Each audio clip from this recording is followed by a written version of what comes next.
बात करते हैं उन नौजवानों की जिन्हें डर नहीं लगता किसी भी बुलंदी पर पहुंचने से, किसी भी मुश्किल मरहले को तय करने से। वैसे तो पहाड़ सर करना वैसे ही बड़ा मुश्किल काम है, लेकिन बुलंद तरीन चोटियों में शामिल है मंगलक सर, जहां पर आप पहुंचे और डांस करें और नया रिकॉर्ड बनाएं, ये बहुत ही मुश्किल मरहला है। पहले आपको जरा हम पैकेज दिखाते हैं, उसके बाद इन नौजवानों से बात भी करेंगे। तो दुनिया का बुलंद तरीन मुकाम, उस पर डांस पार्टी, और इसको तो मैं कहूँगा कि सिर्फ डांस पार्टी नहीं बल्कि दुनिया के बुलंद तरीन मुकाम से अपनी सकाफ़त को पूरी दुनिया तक पहुँचाने वाले नौजवानों ने हमें ज्वाइन किया है। जुनैद आलम हमारे साथ मौजूद हैं, जुल्करनैन सलीम मौजूद हैं, इसके अलावा सैयद अता बादशाह, नौशेर और डीजे गसूरी हमारे साथ मौजूद हैं। तो आप सबको अस्सलाम वालेकुम नया दिन के तरफ से। और पहले तो जो आप लोग ये रक्स देख रहे हैं, मेरी बड़ी मोहब्बत है गिलगित बल्तिस्तान से। गिलगित से ले के स्कर्दू तक और स्कर्दू से ले के कोहिस्तान तक, ये पूरा ट्राइका दिल के बड़े करीब है। और ये जो गाना भी है ना, कारे कारे, मतलब कि जब आप सुनते हैं ना तो ये इस तरीके से आपके हाथ ऑटोमेटिकली जो है वो शुरू हो जाते हैं। तो नौशेर से सबसे पहले शुरू करते हैं। लोग पहाड़ी चोटियां सर करने का रिकॉर्ड बना रहे हैं, ये आप लोगों के जहन में ये किस तरह मुनफरिद किस्म का आइडिया आया, ज़रा ये बताएं। अस्सलाम वालेकुम। सबसे पहले तो बहुत बहुत शुक्रिया आपका और समा टीवी का हमारी जो इनिशिएटिव को रिकग्नाइज़ करने का। उसके साथ मैं बताता चलूँ कि जो ये आइडिया हमें आया था, ये हमें आइडिया आया था कि मेरे नज़दीक दो चीज़ें ऐसी हैं जो गिलगित बल्तिस्तान में एक वर्ल्ड क्लास लेवल पे, और जो वो दोनों चीज़ें हैं उनमें से एक है माउंटेनियरिंग और दूसरी है मौसीकी, रिवायती मौसीकी। ये हम एक इंटरनेशनल लेवल पे, ग्लोबल स्केल पे, वर्ल्ड क्लास लेवल पे हम प्रमोट कर सकते हैं इसको। तो हम कुछ आर्टिस्ट दोस्तों के साथ बैठे हुए थे, हमने एक दोनों अपने जो पैशंस थे उनको इकट्ठे करके हमने एक आइडिया सोचा कि हम इस एक लेवल पे ऐसी कोई क्रिएशन कर सकते हैं, ऐसी कोई चीज़ क्रिएट कर सकते हैं जो एक वर्ल्ड लेवल पे रिकग्नाइज हो। और गिलगित बल्तिस्तान, नहीं सिर्फ गिलगित बल्तिस्तान बल्कि पूरे पाकिस्तान का नाम एक गिनीज वर्ल्ड रिकॉर्ड में आए। सही है। अच्छा साद, आप ज़रा मुझे बताएं कि एक तो पहाड़ चढ़ना वैसे इतना मुश्किल, पहले तो ये बताएं ट्रैक करना ही इतना मुश्किल होता है, ठीक है ना। दूसरा ये बताएं कि आप लोगों ने ट्रैक किया, फिर आप लोगों ने ये सर किया, और सर करने के बाद जहाँ पे ऑक्सीजन आम बंदे को नहीं आ रही होती, यार आप लोग डांस कर रहे हैं, मतलब कि कैसे आप लोगों ने सारा पॉसिबल किया? How was your feeling? ऊंचाई कितनी थी यहाँ पे? बिस्मिल्लाहिर्रहमानिर्रहीम। सर सबसे पहले तो ये जो पूरा हमारा ट्रैक था, ये शमशाल वैली जो अपर हुंजा में, वहाँ से आगे एक तरफा सफ़र जो हमारा था बेस कैंप तक, वो 4 दिन का था। फिर 2 दिन की क्लाइंब, उसके बाद नीचे आना और वापस आना। टोटल हम ग्रेजुअली एलिवेशन गेन करते गए। हम जो हमारी फाइनल हाइट थी वो 5909 मीटर थी। मुश्किलात हमें काफ़ी थी, दुश्वारियाँ सफ़र में काफ़ी हमें पेश होती हैं, जिस तरह के चढ़ाइयाँ चढ़ना, फिर उसके बाद नदियों को क्रॉस करने, सारा पैदल सफ़र था। हमारे साथ एक्सपर्ट माउंटेनियरिंग स्टाफ था जिन्होंने हमारा सेफ्टी के जो मेजर्स थे उनको बहुत केयरफुली उन्होंने एनालाइज करके सारा कुछ हमारे लिए प्लान तैयार किया था।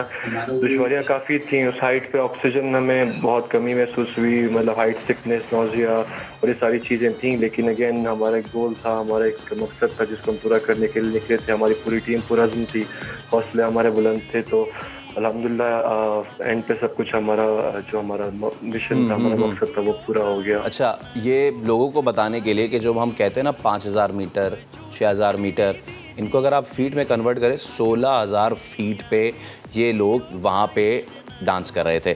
अच्छा, अब हम चलेंगे उस ग्रुप के साथ जो हमारे साथ मौजूद है जी गिलगित से। तो ये बताएं मुझे जुल्करनैन कि इतना भारी भरकम सामान लेके आप लोग पोर्टर्स लेके गए थे या खुद आप लोग चढ़े थे? पहले तो ये बताएं, क्योंकि आजकल एक इशू भी चल रहा है, पोर्टर्स की जो वैल्यू है ना वो बड़ी इंपॉर्टेंट है। इस पर भी हम आगे चल के शो में ज़रूर बात करेंगे। हाँ, लेकिन ये बताइए कि कितना आप लोग सामान कैरी करके लेके गए थे? मैं देख रहा हूँ वहाँ पे आप लोगों ने पूरा डीजे सेटअप भी किया हुआ है, तो क्या इस हवाले से बताएंगे आप?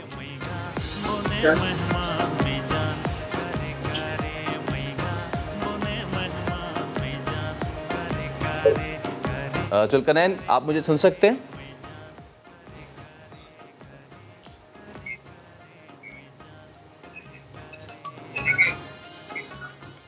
हम जो है वो नौशेर से मैं आपसे यही सवाल करूंगा। नौशेर, कितना सामान लेके गए थे आप लोग? और पोर्टर्स के साथ लेके गए थे या खुद ही लेकर गए थे सारा?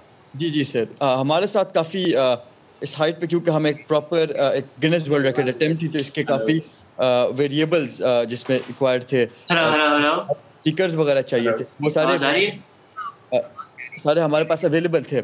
हमने अपने साथ सर एक पूरी हमारी पोर्टरिंग तो हम मेंशन नहीं करेंगे, पर हमको एज अ माउंटेनियरिंग स्टाफ और हाई एल्टीट्यूड पोर्टर्स की जो एक टीम थी वो हम अपने साथ लेके गए थे सर, जिसमें शिमशाल के, जिनको मैं कहना चाहूँगा सुपर ह्यूमंस हमारे साथ थे, क्योंकि इस हाइट पे आज तक इतना सामान कभी कैरी नहीं हुआ, तो वो हम पूरा सामान का एक इक्विपमेंट सेट लेकर गए थे सर। अच्छा, मैं चाहूँगा जो प्रोड्यूसर है ना, वो ये वाली जो फुटेज है इसको एक बार फिर दिखाएं, और जो रात वाली फुटेज है, आप लोग रात में, तो हम यहाँ शहरों में हमें तो कुछ नज़र नहीं आ रहा होता, अंधेरा इतना होता है, लेकिन क्या आप इसकी खूबसूरती ग्रास्प कर सकते हैं? मतलब कि अगर आप यहाँ पे लाइटें ना भी लगाएं ना, तो इतनी रोशनी होती है यहाँ पे इतनी बुलंदी पे कि आपको आसानी से सब कुछ नज़र आ रहा होता है। Again taking nothing away from your team, but बड़ी खूबसूरत यहाँ की सीनिक ब्यूटी है। अच्छा जी, एक बार फिर हम गिलगित चलते हैं, और जुल्करनैन, आपको मेरी आवाज़ अगर आ रही है तो ये बताएं कि कैसा फील कर रहे हैं यार आप लोग? तो मतलब लोग पहाड़ सर करते हैं और ट्रैकिंग करते हैं, आम लोगों के नज़दीक ये बोरिंग होता है, लेकिन इस चीज़ को, इसकी तकलीफ़ तो और इसकी जो अचीवमेंट है वो तो एक माउंटेनर ही जानता है। इस चीज़ को लेकिन आप लोगों ने पार्टी में तब्दील कर दिया, तो कैसे ये सारा चीज़ पॉसिबल हुआ, और अभी आप लोग क्या महसूस कर रहे हैं? तो हम जब ये रिकॉर्ड बनाने गए तो हमें जो है ना रास्ते में काफ़ी मुश्किलात हुई थी, और हमारे साथ जो शिमशाली माउंटेनियरिंग टीम थी हमारे साथ, उन्होंने बहुत ज़्यादा जो है ना हमारी हेल्प की, और हमने एक दूसरे की मदद की, और इसी तरह ये हम जो है ना अपने मंजिल तक पहुंच गए, जो कि मिंगलिक्सर था 6050 मीटर पे। और इस वक्त जो हम एक सेंस ऑफ अचीवमेंट होती है, वो इस वक्त जो है ना बहुत ही एक्साइटिंग है, लेकिन ड्यूरिंग द जर्नी, जो हम जिस जर्नी के दौरान जो है ना हमें जो एक्साइटमेंट फील हो रही थी, हमें वो जो थ्रिल था, वो हमें ज़्यादा I think it was more exciting than the achievement itself, क्योंकि जर्नी पूरी जो है ना एक्सपीरियंस करना, अच्छा बहुत मुश्किलात का सामना करना, सामान कैरी करना, ये सारा कुछ जो था ना, वो हमारे लिए एक जर्नी जो था वो एक हमारा पार्ट था, राइट, जिसकी वजह से हम जो है ना हाँ बिल्कुल, जो समिट पे जाके हमने जब ये परफॉर्म किया, तो जो सेंस ऑफ अचीवमेंट थी which is like unexplainable, like वो जो फीलिंग थी वहाँ पे, तो इसमें शिमशाल की जो टीम थी वहाँ पे, SMT ने जो हमें टीम जो प्रोवाइड की थी हैप्स की, तो उनका जो है ना बहुत ही शुक्रिया, क्योंकि उनके बगैर तो ये मुझे नहीं लगता कि पॉसिबल था, क्योंकि उनकी जो स्ट्रेंथ थी, मतलब उन्होंने हमें भी एनर्जी दी वहाँ पे। ऑलराइट, अच्छा, आखिर में मैं आपसे जानना चाहूँगा नौशेर, अगली पार्टी कब है? When is the next party due? Sir आप जब बोलें हम तो तैयार यार, वैसे frankly speaking, I have done base camps Rakaposhi से लेके किलर माउंटेन से लेके, whenever you are ready, मैं कहता हूँ whenever you are ready। इंशाल्लाह हम फिर अगला प्लान बनाते हैं स्पुतनिक का, जो 7027 मीटर पे है, तो आप more than welcome। Sir done करें, फिर हम चल रहे हैं स्पुतनिक। मैं साथ में सिर्फ ये ऐड करता जाऊँ कि ये हम जो रिकॉर्ड बनाया था, ये सिर्फ रिकॉर्ड बनाने के हद तक नहीं था, हम इससे शिमशाल में जो माउंटेनियरिंग एकेडमी है उसके लिए फंड्स रेज कर रहे थे सर, और हमने तकरीबन 5 लाख रुपए से उनके लिए फंड्स रेज किए, जो हेल्प करेंगे शिमशाल यूथ को माउंटेनियरिंग डेवलपमेंट में, और ये हमारा मेन गोल है। ज़बरदस्त। आखिर में ये मुझे बताते जाएं कि मैं ये तो नहीं कहूँगा कि कंजर्वेटिव सोसाइटी है, वहाँ बड़े खुले दिल के लोग हैं, जितने हमारे गिलगिती हैं, बल्ती हैं, जो शिना बोलते हैं, जो रुशुस्की बोलते हैं, उस सब बड़े खुले दिल के हैं, बड़े वेलकमिंग हैं। लेकिन जब बात मौसीकी रक्स की आती है, तो कुछ जो सेक्टर्स हैं वो शायद थोड़ा सा उस मामले में कंजर्वेटिव हो जाते हैं। पिछले दिनों एक चीज़ भी हुई थी जिस पे बड़ा सवाल भी उठा था, तो आप कैसे बताएंगे अपने ही उन लोगों को कि जो इनको आगे चल के अगर वो इस पर क्वेश्चन रेस करें कि जी आप ऊपर जाके मौसीकी कर रहे हैं, डीजे सिस्टम लेके जा रहे हैं, उनको किस तरीके से इस तरफ राग़िब करेंगे कि नहीं, हम कोई गलत काम नहीं करने जा रहे हैं, बल्कि हम अपने ही कल्चर को मज़ीद प्रोमोट करने के लिए जा रहे हैं? बिल्कुल सर, जो इसमें तो सबसे पहले हमने जब जाने से पहले पूरी कम्युनिटी से परमिशन ली थी कि हम जो करने जा रहे हैं वो बिल्कुल कल्चरली अप्रोप्रिएट होगा। हमने जो भी वहाँ म्यूज़िक बजाया वो हमारे कल्चर का एक रिफ्लेक्शन है सर बेसिकली। आप क्योंकि आए में आपको पता होगा हमारा जो कल्चर है वो रिवॉल्व कराता है जो रवायती हमारा रक्स है और मौसीकी के इर्द-गिर्द, तो उसी को हमने लेके एक इंटरनेशनल लेवल पे प्रमोट किया सर गिनेस के थ्रू। और इसमें हमने पूरी कम्युनिटी की एक कॉन्फिडेंस, स्पेशली शमशाल की जो कम्युनिटी उनको कॉन्फिडेंस भी लिया, उनका जो SNT जो पहले भी मेंशन हुआ है उसको कॉन्फिडेंस में लेके हम आगे गए सर। और जो हमें अभी तक जो फीडबैक मिला कम्युनिटी से, सारे खुश हैं कि एक दूर दराज इलाका हुंजा का कल्चर एक ग्लोबल लेवल पे इस वक्त सेलिब्रेट हो रहा है। हमारे पास नेशनल और इंटरनेशनल मीडिया, आप जैसे नेशनल इंटरनेशनल मीडिया आके हमसे हमारी यूथ से ऐसे बात कर रहे हैं, तो वो उनके लिए एक बड़ी अचीवमेंट की बात है सर। ज़बरदस्त। और सईद, आप मुझे ये बताइए कि अभी तो आप लोग सारा सिस्टम वगैरह लेकर गए ना, वहाँ पे आपने डीजेइंग भी कर ली, सारा कर लिया। अगली बार कितना ही खूबसूरत होगा कि अगर जो लोकल म्यूजिशियंस हैं एक दो, अगर उनको भी आप साथ लेके जाएं। मुझे पता है कि मैं क्या बात कर रहा हूँ, इस पटने के बहुत ऊंचा है, बट अगर ऐसे बंदों को लेके जाए जो वहाँ पे लाइव म्यूज़िक प्ले करे आपके अपने लोकल इंस्ट्रूमेंट से, और उस पर अगर इस तरह का जो रिवायती रक्स है वो हो जाए ना, तो वो सोने पे सुहागा हो जाएगा। What's your take on that? अच्छा फैसल सर, जो हमारी टीम जो थी इसमें सिर्फ माउंटेनियर्स नहीं थे, जो आपके साथ ज्वाइन किया हमें जुल्करनैन, जुनैद और डीजे कसूरे ने, ये हमारे गिलगित बल्तिस्तान की लीडिंग म्यूजिशियंस हैं, यंग एंड इमर्जिंग। और इसमें हमारे और भी म्यूजिशियंस थे जैसा रमीज खरा और नोमान असमत, ये लोग हैं जो यंग म्यूजिशियंस हैं। हमने लाइव म्यूजिक भी प्ले किया था ऊपर जो हमारे समिट पे, लेकिन जो गिनेस का जो रिकॉर्ड बनाने के लिए ऑफिशियल क्राइटेरिया था उसके लिए डीजे सेटअप का होना लाजमी था। तो इसके लिए हम वो सेटअप भी लेके गए थे, लेकिन इसके अलावा अपने कल्चर को, अपने म्यूजिक को फरोग देने के लिए हमने अपना रिवायती जो लाइव म्यूजिक है वो भी प्ले किया था। हमने इसकी इंशाल्लाह वीडियोस और जो हमारी जो पूरी एक्सपीडिशन की फाइनल डॉक्यूमेंट्री आएगी इसमें ये सारी वीडियोस शामिल होंगी हमारी। ज़बरदस्त है, ज़बरदस्त। और चले, मैंने इनसे तो वादा ले लिया है ना, नौशेर से तो वादा ले लिया स्पटनिक का। अगर अब मैं गिलगित वालों, आप देखें, ये मुझे पता है कि आप लोगों में भी थोड़ा थोड़ा हेल्दी कंपटीशन रहता है, तो हुंजा वालों ने मुझसे वादा कर लिया स्पटनिक का, तो गिलगित वाले मुझसे स्पटनिक का वादा कर रहे हैं, उधर भी जाके ऐसा ही कुछ करने का इरादा है? इंशाल्लाह आप आ जाएं, अब जरूर हम साथ मिल के रिकॉर्ड बनाएंगे, एक और रिकॉर्ड बना सकते हैं, इसमें कोई मसला नहीं है। जबरदस्त, साथ आ जाए रिकॉर्ड। अच्छा, अब मुझे ये बताइए, how was DJing at 5000 feet? DJ Kasure, आप मुझे बताएं कि ये वहाँ पे कैसा एक्सपेरिमेंट रहा आपका, और साथ में मुझे एक कारे जो है ना, इसका मतलब भी ज़रा बताइएगा क्या है। अच्छा, तो हाइट काफ़ी थी, सर्दी बहुत थी, और फिर पहले अच्छी बात ये थी कि हमने बहुत सारी प्रैक्टिस करके गए थे। हाँ। और हमने सब मिल के अच्छा प्रैक्टिस किया था, तो इसलिए ऊपर जाके इतना मसला नहीं हुआ। बहरहाल चैलेंजिंग बहुत था, सामान लेके जाना स्पेशली अगर चैलेंजिंग था, बाकी फिर इतना ज़्यादा मुश्किल नहीं हुआ, इतना सही है, आसान था। मसला जो था वो पावर का था हमारे पास, तो हमारे पास जनरेटर भी था और बैटरीज भी थी। तो जनरेटर्स का मसला ये हुआ कि क्योंकि जनरेटर्स की वजह से जो साउंड की वजह से वाइब्रेशंस क्रिएट होती है, तो वाइब्रेशंस क्रिएट होती है तो स्नो के ऊपर, ग्लेशियर के ऊपर जो है ना खतरा होता है एवलांच का। तो इसीलिए हम जब ऊपर पहुंचे तो हमने डिसाइड किया कि हम जनरेटर का इस्तेमाल नहीं करेंगे, हम बैकअप बैटरी का इस्तेमाल करेंगे, जो कि कामयाब रहा। और ट्रस्ट मी, वो बैटरी जो है ना बेस कैंप पे आई थिंक 5 मिनट्स तक चली थी, और उसको हमने रिचार्ज किया था। बिल्कुल, और ये भी आपने बड़ी जबरदस्त बात की कि जी आपको बैकअप लेके जाना चाहिए। बहुत शुक्रिया, आप सब हमारे साथ मौजूद, और बड़ा ही ज़बरदस्त आपने एंडेवर किया है।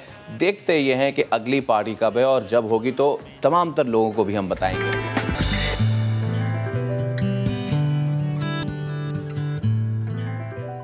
ज्वाइन कर रही है एक ऐसी एथलीट जो दुनिया भर में सब्ज हिलाली परचम लहराना चाहती हैं, जिनकी आंखों में वो सुनहरी ख्वाब है जो बरसों से ताबीर का मुंतज़िर नजर आता है। हम बात करें कराची में आलमी रोड साइकिलिंग चैंपियनशिप की तैयारी करने वाली खातून साइकिलिस्ट अस्मा जान की। अस्मा को आइंदा माह बेल्जियम में होने वाली आलमी रोड साइकिलिंग चैंपियनशिप के लिए पाकिस्तान की 4 रुकनी टीम में मुंतखब किया गया है।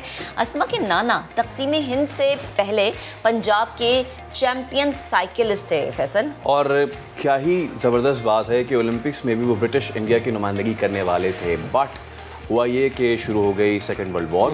इसकी वजह से जो मेहताब अब्दुल खालिक साहब थे, वो अपना ख्वाब पूरा नहीं कर सके। लेकिन क्या ही ये ड्रीम कम ट्रू वाली बात है कि अब जो उनकी नवासी हैं वो जा रही हैं उनका ये ख्वाब पूरा करने। So we have in our studios none other than Asma herself. Asma, सबसे पहले तो अस्सलाम वालेकुम। I hope you are fine and I hope you have enjoyed your coffee और tea, whatever it was. I was having coffee.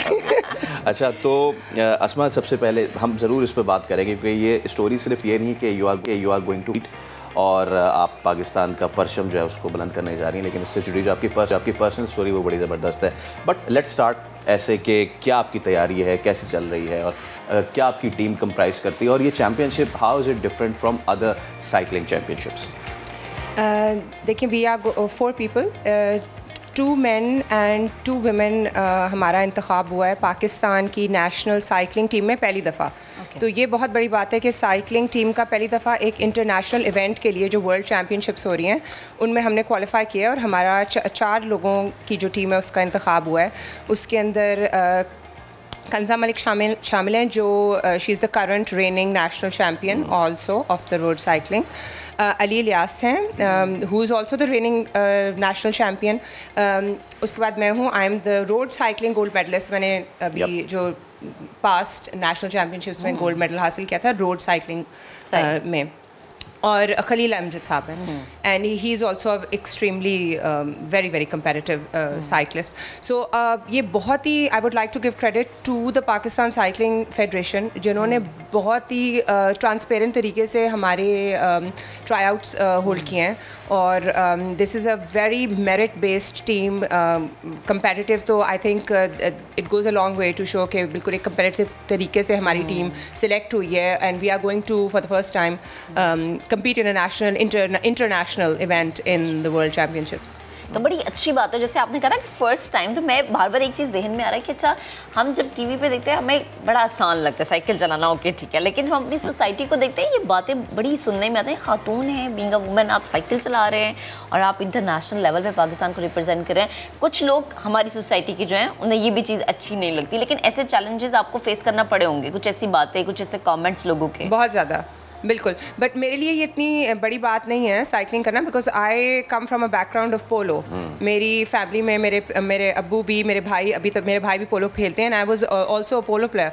सो मैंने अपनी सारी youth में पोलो खेली है until I went to university, I played polo.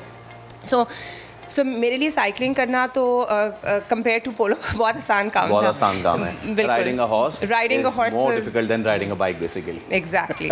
So but जब मैं आई cycling में, कोविड की वजह से मुझे अपने एक्चुअली कराची में स्टेबल्स वगैरह मैंने बंद कर दिए क्योंकि कोविड में किसी को कुछ पता नहीं था कि आगे क्या होने वाला है। तो वो जानवरों के हम इतना ज़्यादा ख्याल करते हैं, अपने एनिमल्स का, अपने घोड़ों का, मुझे इतने ज़्यादा वो प्यारे हैं कि सबसे पहले मैंने कहा कि मेरे घोड़े वापस मैं अपने भाई को भेज दिए कि वो उधर चले जाएँ। वो वहीं से आए थे मेरे भाई के पास से, I sent them back to the Lahore stables.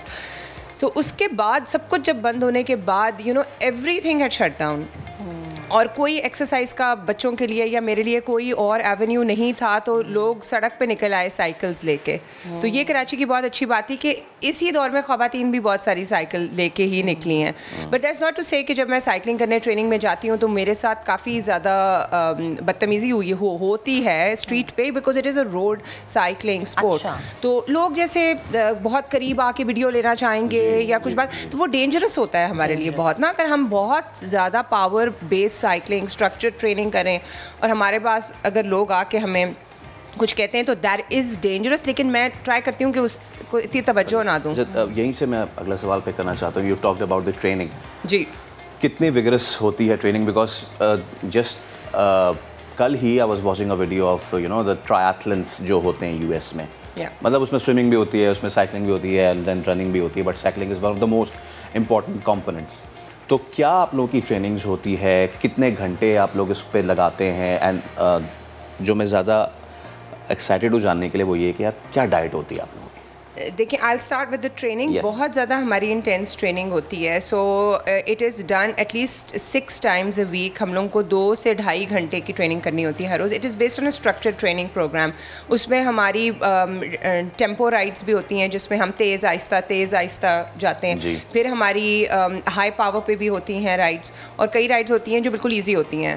वो आपको सिर्फ अपने आप को ना just to get the lactate acid going in your body, in your legs, उसके लिए वो हमें करनी पड़ती है. बता दी सिर्फ साइकिलिंग की. अदर देन दैट आपको जिम में other than that gym is very important because gym से हमारी स्ट्रेंथ डेवलप होती है. साइकिलिंग में हमारी it's a different kind of different sort of exercise that you do in gym. वो बॉडी बिल्डिंग वाली नहीं होती. वेट ट्रेनिंग होती है. नहीं, वेट ट्रेनिंग होती है हमें. जैसे हर एक कोई अपने तरीके से जिम में ट्रेनिंग करता है. तो मैं बूट कैंप पे जाती हूँ जहाँ पे मेरी पूरी वेट्स का, kettle bells, everything is taken care of in the boot camp.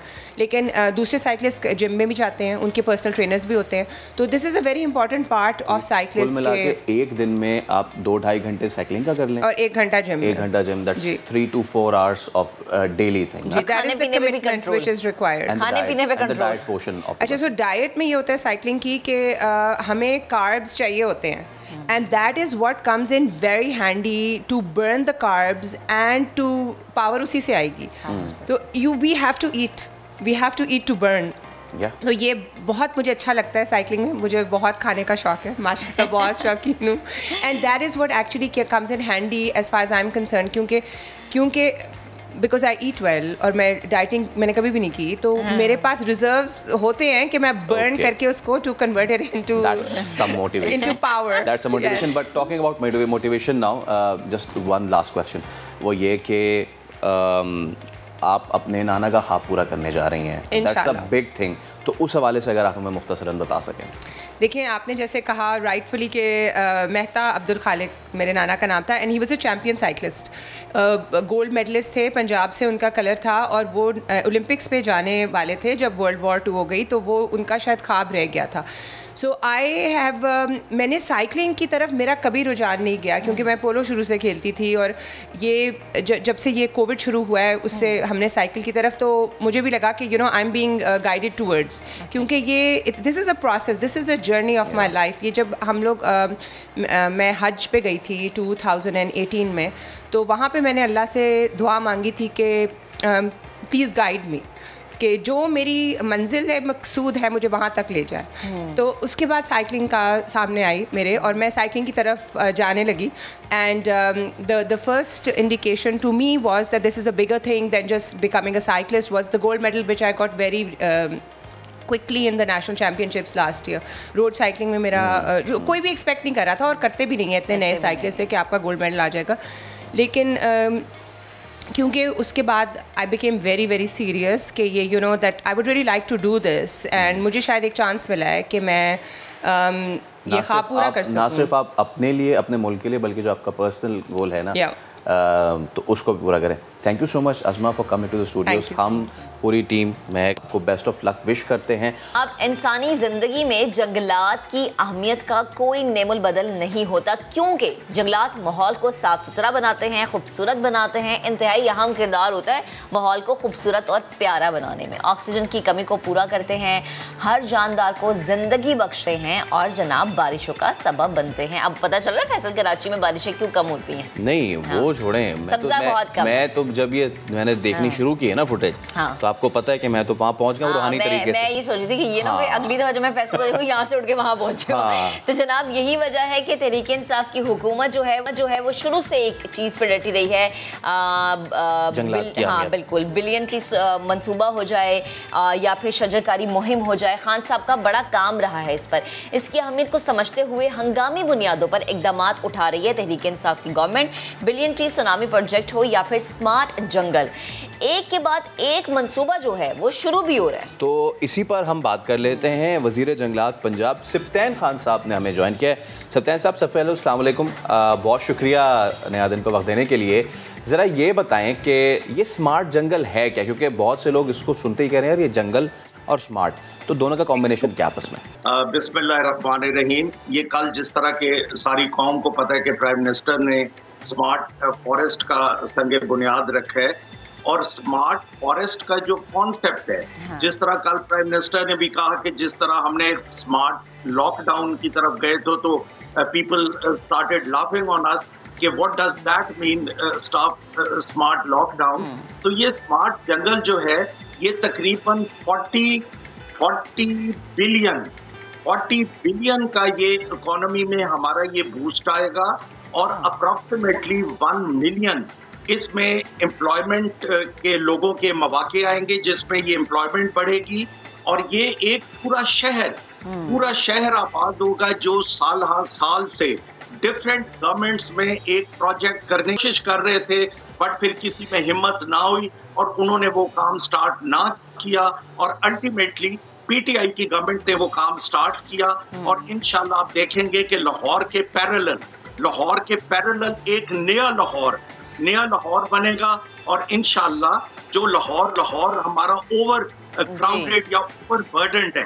और अब आ जाए स्मार्ट जंगल की तरफ, तो उसमें जो सबसे मैं आपको एक लाइन में मैं आपको बता देता हूँ कि what is the purpose of smart jungle. इसका ये होगा कि इसको हम जियो टैगिंग करेंगे।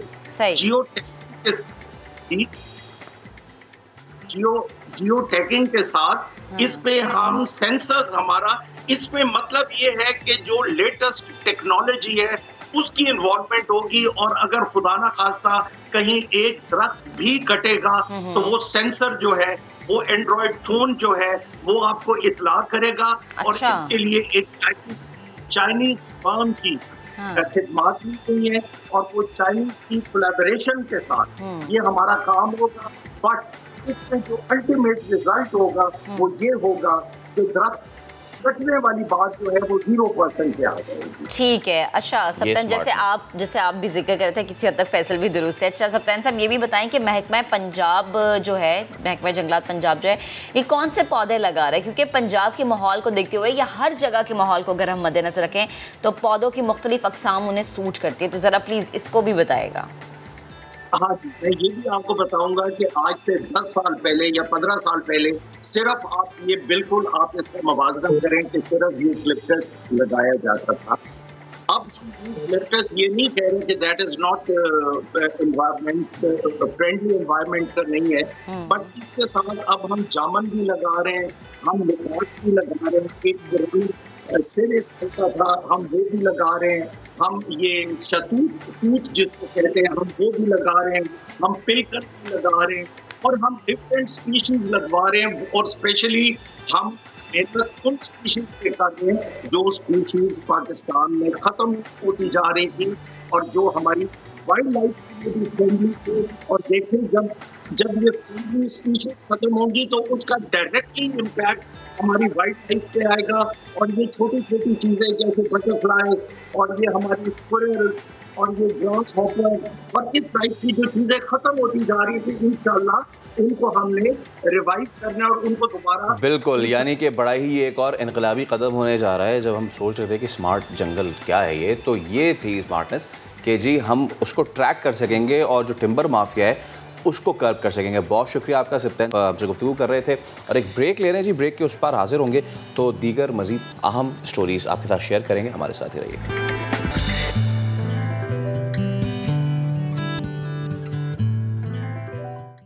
Welcome back. जैसे कहा जाता है ना, हिम्मत करे इंसान तो क्या नहीं हो सकता। कहना बड़ा आसान है, लेकिन वो तबका जो पिसा हुआ जब वो हिम्मत करता है तो उसे किस किस्म का रवैया लोगों की तरफ से बर्दाश्त करना पड़ता है, वो एक अलग इम्तिहान है।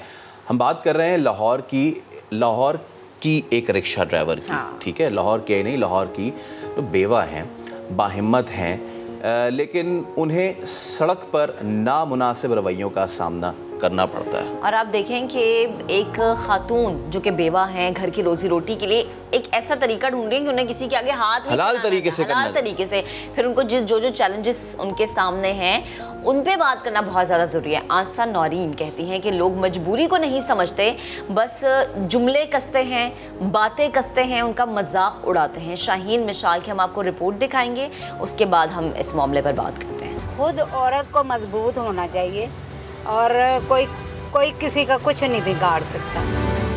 मेरा नाम आंसा नौरीन है और मैं 5 साल से रिक्शा चला रही हूँ। मेरे मियाँ फौत हो गए, खुद मैं बीमार रहती हूँ, मेरी बच्चियाँ हैं और बेटा नहीं है। एक बंदा बैठा है इसी तरह कि मैं कपड़ों का कारोबार करता हूँ, मुझे अपना नंबर दें। नंबर दिया तो वो मुझे तंग करना शुरू हो गया और कहीं भी देखे तो मेरे पीछे लग जाए। फिर मैंने उसको खूब सुनाई। फिर मैंने कहा कि अगर मैं मजबूर हूँ, मैं निकली हूँ बाहर, तो आपको इज्जत करनी चाहिए मेरी कि या कि इस तरह करना चाहिए। फिर उसने सॉरी किया और कहता कि आज के बाद मैं नहीं करूँगा। रोड पे आओ तो लोग अच्छे भी मिलते हैं, बुरे भी मिलते हैं। वैसे देखते हैं, मुड़ मुड़ के देखेंगे, हंसेंगे, ताने भी कसते हैं। और कई लोग कहते हैं रिक्शा क्यों चला रही हो, घर में रोटियां पकाओ जाके। लेकिन अपनी सोच जो है ना अपना, वो उसको साफ रखना चाहिए। अगर कभी इस तरह कोई बुरा ख्याल आए तो अपनी माँ बहनों को याद करें। तो जनाब रिपोर्ट हमने आपको दिखाई है, हमें ज्वाइन किया बाहिम्मत खातून, एक बहादुर खातून आंसा नौरीन साहिबा ने। आंसा साहिबा बेहद शुक्रिया आपके वक्त का। Good morning. सबसे पहले तो जो जिस हिम्मत से, जिस हौसले से आप काम करती हैं ना, आपके उस हौसले को सलाम। जिस हिम्मत का आप मुजाहरा कर रही हैं ना, अब हर खातून के अंदर इतनी हिम्मत नहीं होती कि हर किसी को शटअप कॉल दे सके, हर किसी को जवाब दे, हर किसी को बताए कि उसकी लिमिट्स क्या हैं। आप बहुत सारे लोगों के लिए मिसाल है। मैं चाहती हूँ कि आपकी जो स्टोरी है, जब आपने ये काम शुरू किया, जो घर के हालात हैं, वो हम अपने नाज़रीन के सामने रखें प्लीज़। अस्सलाम वालेकुम। वालेकुम अस्सलाम। मेरा नाम आंसा नौरीन है और मैं 5 साल से रिक्शा चला रही हूँ। ठीक है, आप प्लीज़ ब्रेक ले लें। और साथ ही अमान साहब से ये भी जानना चाहेंगे कि यकीनन लोग जो हैं वो समझते नहीं है, समझते नहीं है, किसी की मजबूरी को नहीं समझते। तो आपको बुरे एक्सपीरियंसेस, बुरे तजर्बात आपको आंसा क्या क्या हुए हैं? लोग क्या जुमले कहते हैं आपको? बहुत सारी बातें करते हैं। मतलब मैं यहाँ मैं क्या बयान करूँ, थोड़ा सा मैं मुख्तसर से बात करूँगी कि हंसेंगे, देख के हंसना शुरू कर देंगे और जिससे मेरा दिल ऐसे दुखता है कि मैं मजबूर औरत हूँ। अगर मैं बाहर निकली हूँ बच्चों के लिए रोज़ी रोटी कमाने, तो या औरत समझ के लोग बैठेंगे नहीं, बैठते ही नहीं हैं कि औरत के पीछे क्यों बैठें।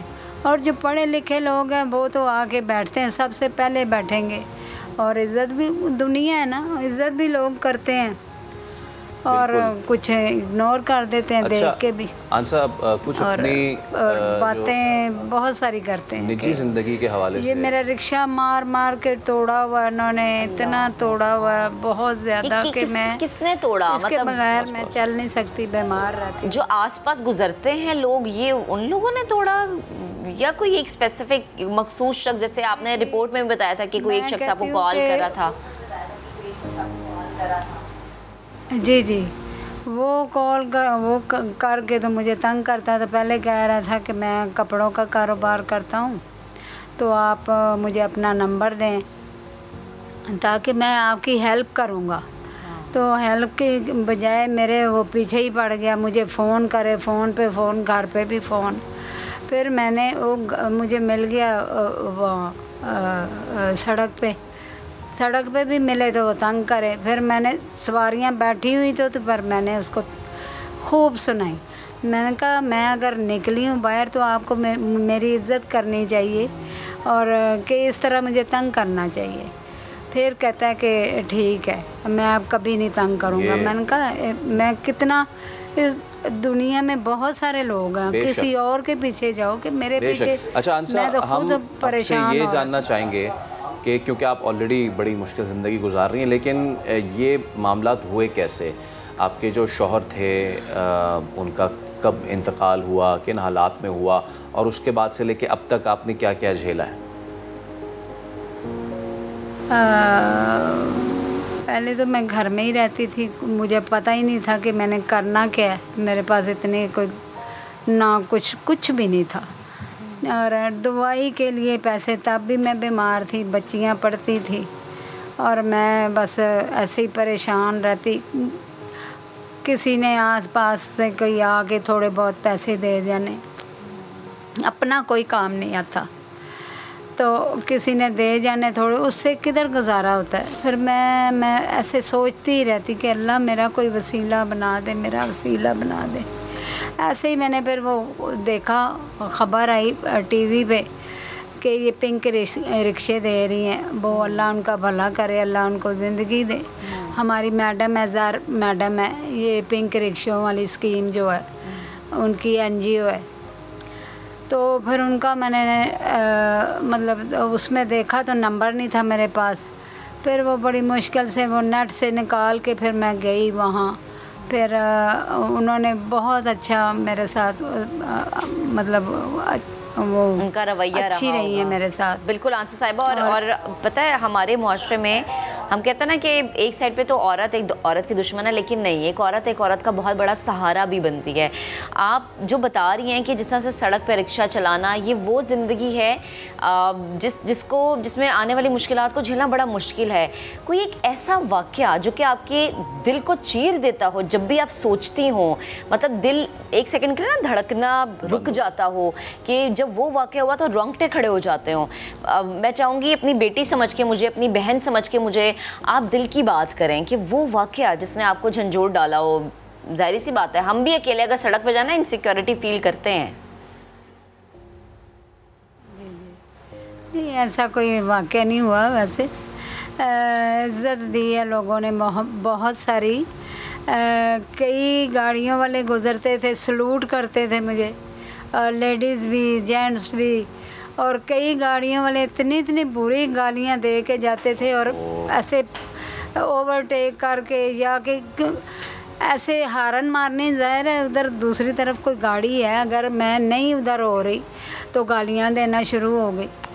ऐसे गालियां, इतने बदतमीज़ी से पेश आना कि पढ़े लिखे लोग भी ऐसे होते हैं कि गालियां देना शुरू कर दी। लेकिन इतनी गलीज़ गालियां दी कि मैं बयान नहीं कर बात ये आंसा कि यकीनन इन सब चीज़ों को आपने हिम्मत बनाया और जिस तरह से बनाया है ना वो आप ही जानती हैं। अच्छा ये बताइए कि आपकी बच्चियां भी हैं, कितनी बच्चियां हैं और उनके मुस्तक़बिल के हवाले से आपको फ़िक्र होती है कि जो मुश्किल आपने गुजारी है। हम आपका शुक्रिया अदा करते हैं, बहुत शुक्रिया आपका कि आप यहाँ पे मौजूद थी और बहुत ही मुश्किल से आप गुजारी हैं, लेकिन हम बेस्ट ऑफ लक विश करते हैं।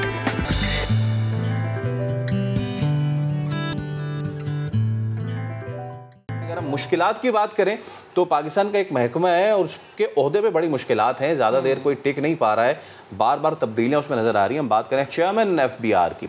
वफाकी हुकूमत ने एक बार फिर फेडरल बोर्ड ऑफ रेवेन्यू के चेयरमैन को किया है तब्दील, और ये जो बार बार तब्दीली हो रही है इसमें ये क्यों होती जा रही है, क्या इसके पीछे मुहर्रिकात क्या है? आसिम अहमद को अब 9 अप्रैल 2021 को चेयरमैन FBR तैनात किया था, जिन्हें तब्दील करके डॉक्टर मोहम्मद अशफाक को नया चेयरमैन FBR तैनात किया है। हमारे साथ साबिक चेयरमैन FBR और पाकिस्तान में दुनिया में टैक्सेशन का जहाँ नाम आए तो सबसे पहले शब्बर जैदी साहब का नाम आता है। ऐसे शब्बर जैदी साहब बहुत शुक्रिया, thank you so much sir for your time.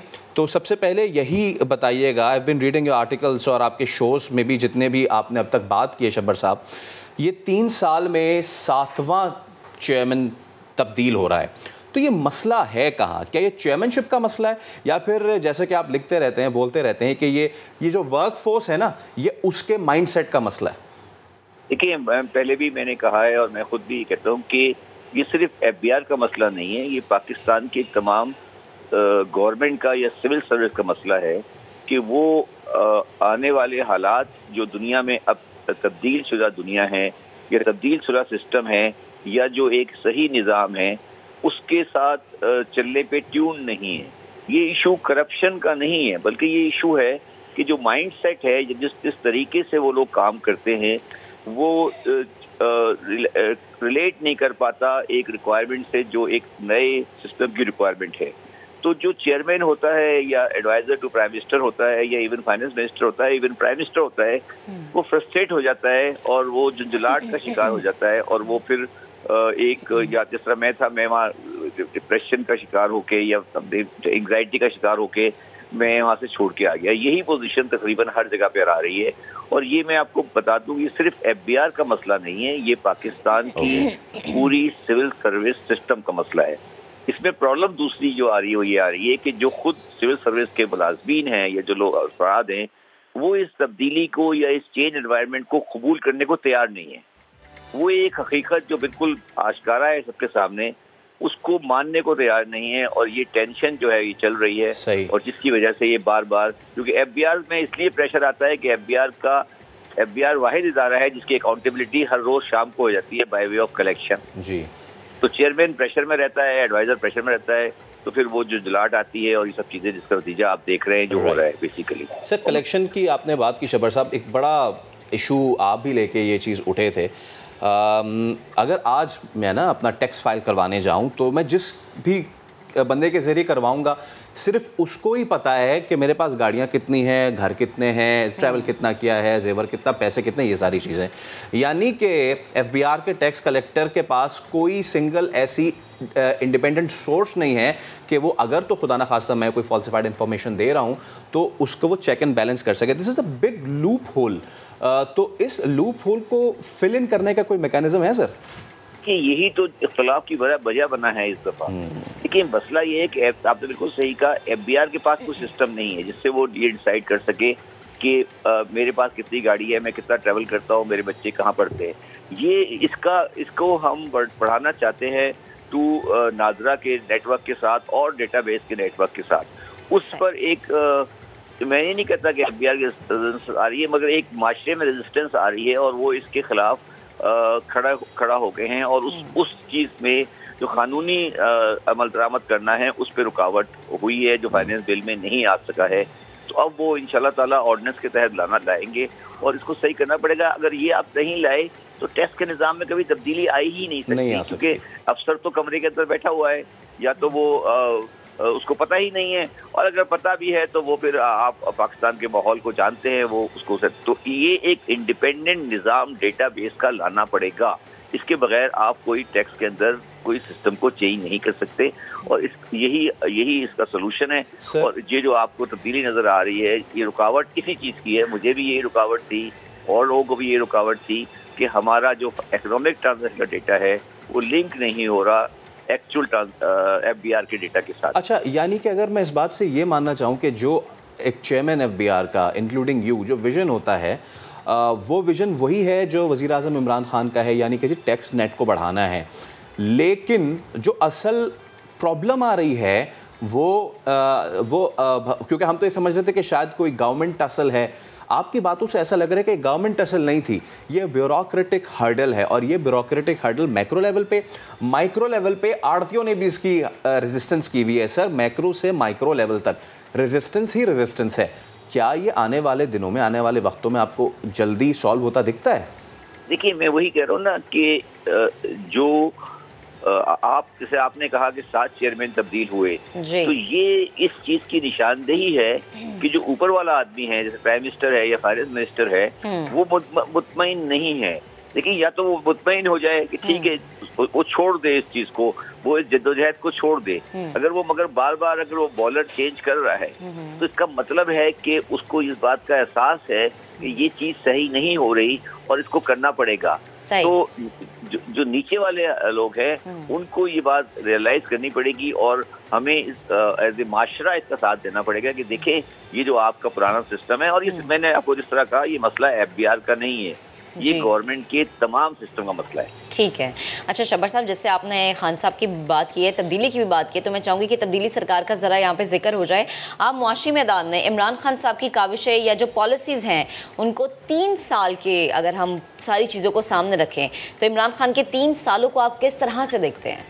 देखिए, मेरी बात सुने, जब 2018 में इमरान साहब ने टेक ओवर किया था गवर्नमेंट का, तो उस वक्त टेक्निकली पाकिस्तान बैंकरप्ट था। हमारा जो ट्रेड डेफिसिट था वो $15 बिलियन से ऊपर हो, हमारा करंट अकाउंट बैलेंस $15 बिलियन से हम डेफिसिट में जा चुके थे, और हमारी एक्सपोर्ट 20 बिलियन पे खड़ी हुई थी, और हमारे पास हम टेक्निकली बैंकरप्सी के दहाने पे खड़े हुए थे, और हमने डॉलर को वैल्यू नहीं। मेरा ये कहना है कि इमरान खान साहब ने 3 साल के अंदर कोई बुनियादी गलती नहीं की है और जो सिम्त उन्होंने अपनाई है वो टेक्निकली ठीक है, उसमें कोई गलती नहीं है।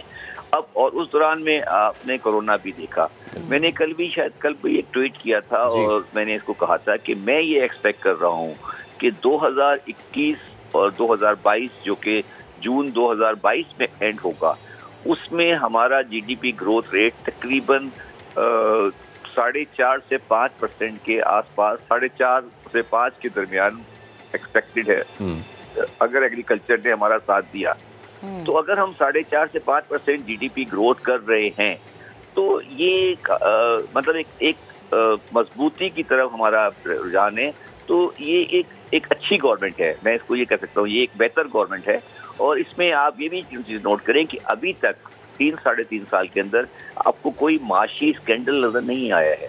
ठीक है, आप कह सकते हैं कि स्पेस बेस स्लो है या जो कुछ भी है, मगर अगर आप समझते हैं कि कोई तीसरी बात जो इसके अंदर है वो ये है कि जो पाकिस्तान का जो बुनियादी स्ट्रक्चर है, जो हमने इंपोर्ट बेस्ड कंट्री बनाया हुआ था, उसको हमने कन्वर्ट करके एक्सपोर्ट की तरफ एक्सप्रेस और इंपोर्ट सब्स्टिट्यूशन की तरफ कंट्री को ले जाने की कोशिश की जा रही है, जिसके असरात अभी सामने नहीं आए हैं। सही। तो एज ए ओवरऑल ये एक इकोनॉमिक पॉइंट ऑफ व्यू से एक रीजनेबल गवर्नमेंट है और ये अपनी माशी पॉलिसी में गलत नहीं है और इसी को कंटिन्यूशन करना है। जहाँ पर आकर थोड़ा प्रॉब्लम हमें नजर आ रहा है वो ये है कि प्राइवेटाइजेशन की जो चीज़ें हैं वो थोड़ा स्लो है, उनको एक्सपेडाइट करना पड़ेगा।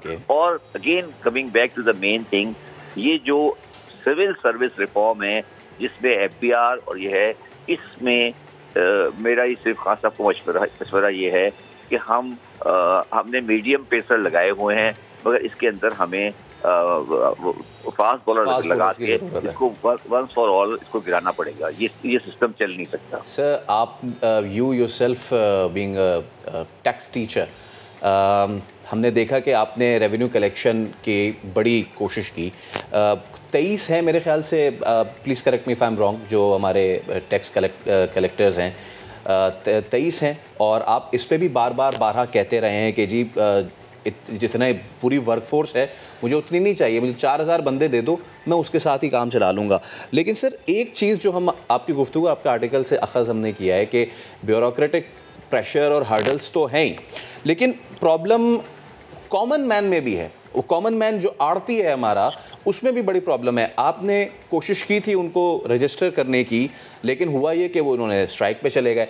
हर 14 अगस्त को ताज़े रहनुमा ये दावा करने की जी हमारा फ़लाँ अरब का बिज़नेस हुआ, फ़लाँ अरब का बिज़नेस हुआ, लेकिन वो फ़लाँ अरब रजिस्टर्ड ही नहीं है। इतनी बड़ी हमारी जो इनकम है वो टैक्सेबल ही नहीं है, रजिस्टर्ड ही नहीं है, तो हम क्या मैक्रो लेवल पे तनकीद का निशाना बनाए? हमारा तो आवाम ही इस तरीके से ये हरकतें कर रही है। देखिए, आपकी बात बिल्कुल दुरुस्त है कि जो अगर प्रॉब्लम ब्यूरोक्रेसी के अंदर 50% है तो 50% हमारे माशरे के अंदर प्रॉब्लम है कि वो हमारे माशरे ने टैक्स फ्री सिस्टम को एक्सेप्ट कर लिया है और वो इसको मतलब ये एक्सेप्ट करते हैं कि टैक्स नहीं देना एक कोई इसमें बुराई नहीं है। और मैं बिल्कुल क्लियरली कह सकता हूँ कि जब मैं था तो मेरे साथ ब्यूरोक्रेसी का कोई कन्फ्रंटेशन नहीं था, बल्कि मेरे सामने ट्रेडर्स और आड़ती आके खड़े हो गए थे। वो नहीं चाहते थे कि हम रजिस्टर हों और उन्होंने हड़ताल किया और मैंने CNIC का सिस्टम लेकर आया, उन्होंने नहीं चलने दिया। तो मसला जो आप बिल्कुल सही कह रहे हैं कि मसला पूरे माशरे का है कि माशरती तौर पर हम टैक्स निज़ाम के लिए तैयार नहीं। और मैंने एक दफ़ा आपको शायद पहले भी किसी प्रोग्राम में ये कहा था कि ये एक जॉइंट वेंचर है between the corrupt businessman and the corrupt officer. ये जो पाकिस्तान में एक करप्ट ऑफिसर्स हैं जिनकी तादाद बहुत ज़्यादा है और करप्ट बिजनेसमैन है, करप्ट मतलब उस सेंस में मैं कह रहा हूँ कि जो टैक्स नहीं देते, उनका एक जॉइंट वेंचर है जो पाकिस्तान में अर्न कर रहा है, वो भी कमा रहे हैं, ये भी कमा रहे हैं और पाकिस्तान का आम आदमी और पाकिस्तान की गवर्नमेंट नुकसान उठा रही है। ये जो सर्किल है ये तोड़ना पड़ेगा। इसमें आप एक बात याद रखें जो बहुत इंपॉर्टेंट है और इसको आप पब्लिक, क्योंकि आप पब्लिक मीडिया पे जा रहे हैं, ये जो ट्रेडर का माफिया है, माफिया कह लें या जो कुछ भी आपसे कह लें, ये कभी भी इमरान खान का वोटर नहीं रहा है। आप मेरी इस बात को, ऑल्दो ये पॉलिटिकल स्टेटमेंट मैं दे रहा हूँ, इसको गौर करें कि ये जो ट्रेडर वाली लॉबी है ये एंटी इमरान खान है और वो लॉबी उसको और पॉलिटिकल पार्टीज की इनडायरेक्ट सपोर्ट हासिल है और वो उनको ऑपरेट नहीं करने दे रहे हैं। अगर आप आज जाएं और पाकिस्तान के सियासतदान पर्टिकुलर उठाएं और उनकी बैकग्राउंड में जाएं तो उनके फाइनेंसर्स या उनके खुद लोग वो हैं जो नॉन टैक्स एनवायरनमेंट में ऑपरेट करते रहे हैं या कर रहे हैं। बिल्डर्स हैं, रिटेलर हैं, होलसेलर हैं, आड़ती हैं, ये इतने रिसोर्सफुल हो चुके हैं पॉलिटिकल कि वो अब सिस्टम को चलने नहीं देते। तो इमरान खान को जो रुकावट आ रही है इस वक्त वो ये आ रही है, वो ब्यूरोक्रेसी के साथ उस पॉलिटिकल फोर्स से लड़ रहा है जो कि बेसिकली एक आड़ती की फोर्स है, रिटेल लैंड माफिया है, बिल्डर माफिया है, ताजरों का माफिया है जो दूसरी पॉलिटिकल पार्टी से बिलोंग करते हैं और उनकी कोशिश है कि वो इमरान खान को नाकाम करें या कोई भी ऐसा आदमी जो आए उसे नाकाम करे। शबर साहब, you are putting it like this कि लेयर बाय लेयर ये चीज़ आपको आपके सामने बिल्कुल है और लेयर बाय लेयर इसका मुकाबला करना पड़ेगा। Sir thank you so much for time और उम्मीद है आपसे दोबारा भी जल्द बात करें। तो आपने देखा कि किस तरीके से सिर्फ ये जो टैक्स कलेक्शन का मामला है वो सिर्फ एक हद तक नहीं रहता बल्कि उसमें ब्यूरोक्रेसी भी इन्वॉल्व है अकॉर्डिंग टू शबर ज़ैदी साहब, और उसमें जो हमारे कारोबारी तबका है वो भी टैक्स नेट में नहीं आना चाहता। एक ब्रेक लेंगे, दोबारा हाजिर होंगे हमारे साथ।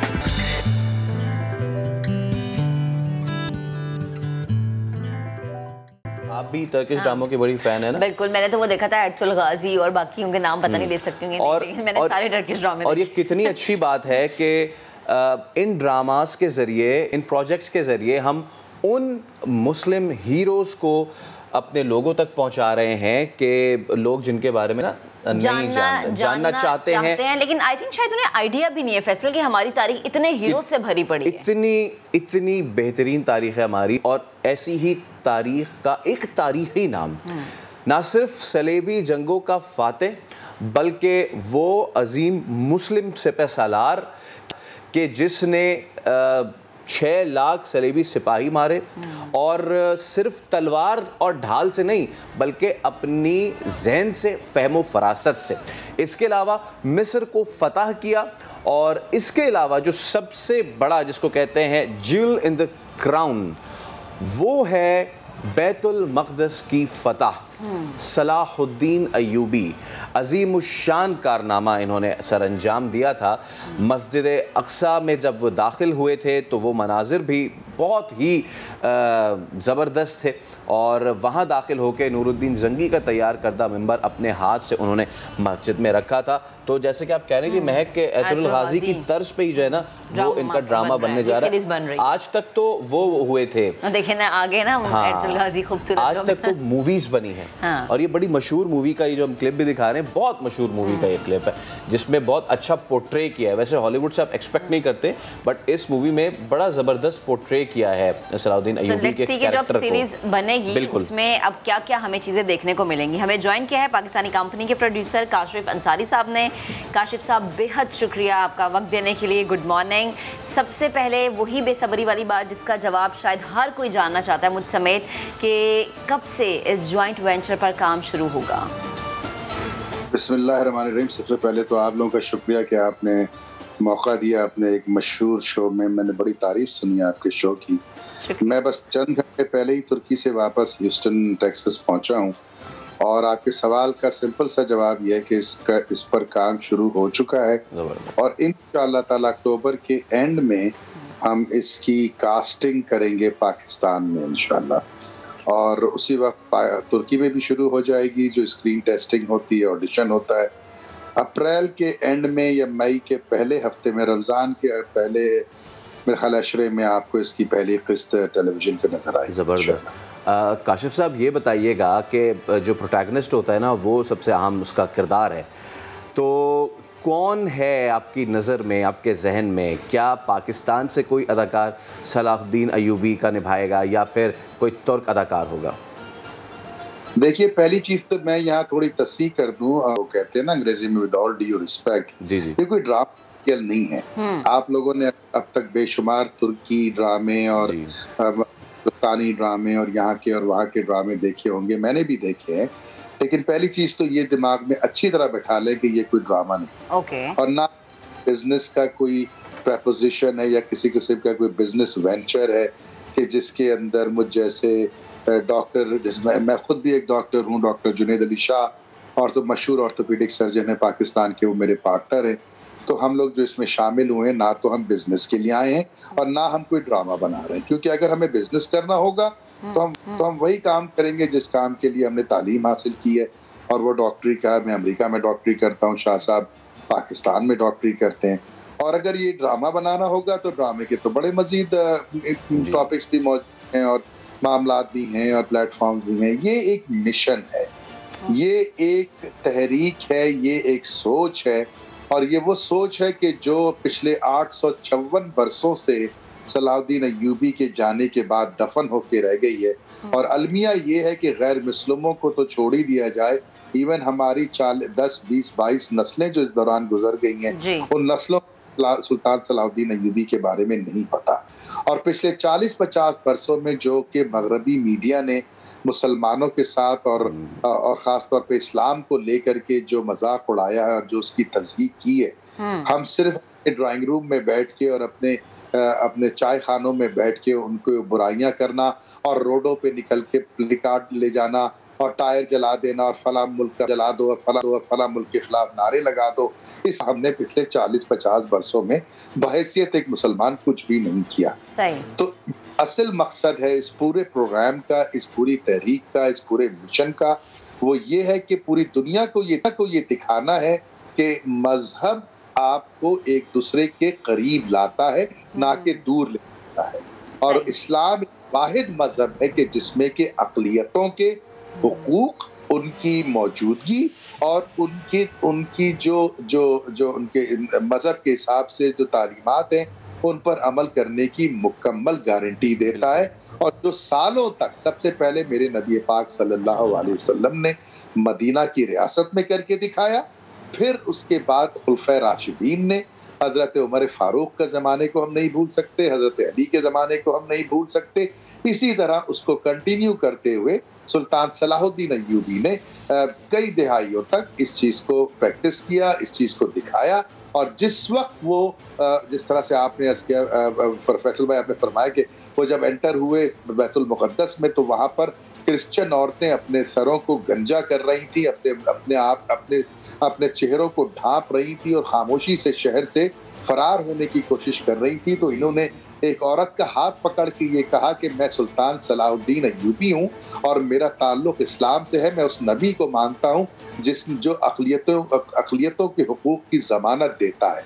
तो तुम्हें ना तो शहर छोड़ने की ज़रूरत है, ना अपने बाल कटवाने की ज़रूरत है, ना तुम्हारी इज्जत को कोई ख़तरा है, ना तुम्हारे मज़हब को कोई ख़तरा है।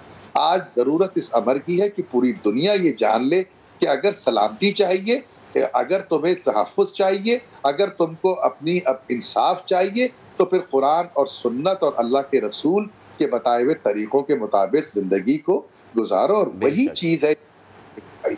अच्छा काशिफ भाई, जैसे कि आपने ये भी जिक्र किया ना, और ये बड़ी ज़बरदस्त बात है कि ये सिर्फ एक ड्रामा नहीं है बल्कि वो तहरीक है जो कि हमारे अंदर भी खलिज थी कि किस तरीके से उस मगरबी दुनिया को ये बताएं कि जो आप एक अरब का बद्दू का किरदार पेश करते हैं और उसको ह्यूमर के अंदाज में पेश करते इतने सालों से, उससे कहानी अक्सर मुख्तलिफ है। जैसे कि आपने कहा कि और बहुत ही आइकॉनिक ये पूरी लेजेंडरी कहानी है पूरी, क्योंकि जब सुल्तान सलाहुद्दीन अय्यूबी, एक वाक़े का आपने जिक्र किया, एक वाक़ा मुझे याद आ रहा है कि जब वो दाखिल हुए और आपने कहा कि अक़लियतों का तहफ़्फ़ुज़, जब वो बैतुल मक़दिस में दाखिल हो रहे थे, जितनी भी वहाँ पे अक़लियती जो भी चीज़ें थी, जो क्रॉस था और ये सारी चीज़ें थीं, उन्होंने उसको गिराया नहीं, तोड़ा नहीं, बल्कि बड़ी ही इज़्ज़त के साथ उसको वहाँ से मूव किया। पहली चीज़ ये। दूसरी चीज़ ये कि जब वो एंटर हो रहे थे तो जो ईसाई सिपहसालार था वो भी बड़ा खौफ का शिकार था, उसको भी उन्होंने ये कहा कि आई एम सलाहुद्दीन, कि मैं ऐसी कोई चीज़ नहीं करने जा रहा कि जिससे आपके जो यहाँ का अमन है वो तहबाला हो। तो ये तहरीक, ये रेवोल्यूशन बड़ी ज़बरदस्त है। अब मैं आपसे ये जानना चाहूँगा कि दोनों ममालिक में, तुर्की में भी और पाकिस्तान में भी इसकी शूट होगी, कौन से वो आप मकामात हैं जो आप सेलेक्ट करेंगे, ज़रा ये बताइए। देखिए, पहली बात तो ये कि पाकिस्तान की टेलीविज़न इंडस्ट्री का पहला जो सवाल किया था मुझसे कि जनाब कौन से एक्टर्स होंगे, मैं उसका जवाब देखिए, ये एक्टरों का काम नहीं है, ये उन लोगों का काम है जो इस तहरीक पर मुकम्मल एतमाद रखते हैं और जो अपनी जिंदगियों में वो तब्दीली लाने के लिए तैयार हैं या ला चुके हैं, जो उनको उन किरदारों को अदा करते वक्त उसकी अक्कासी हो। ये बहुत अहम नुक्ता है।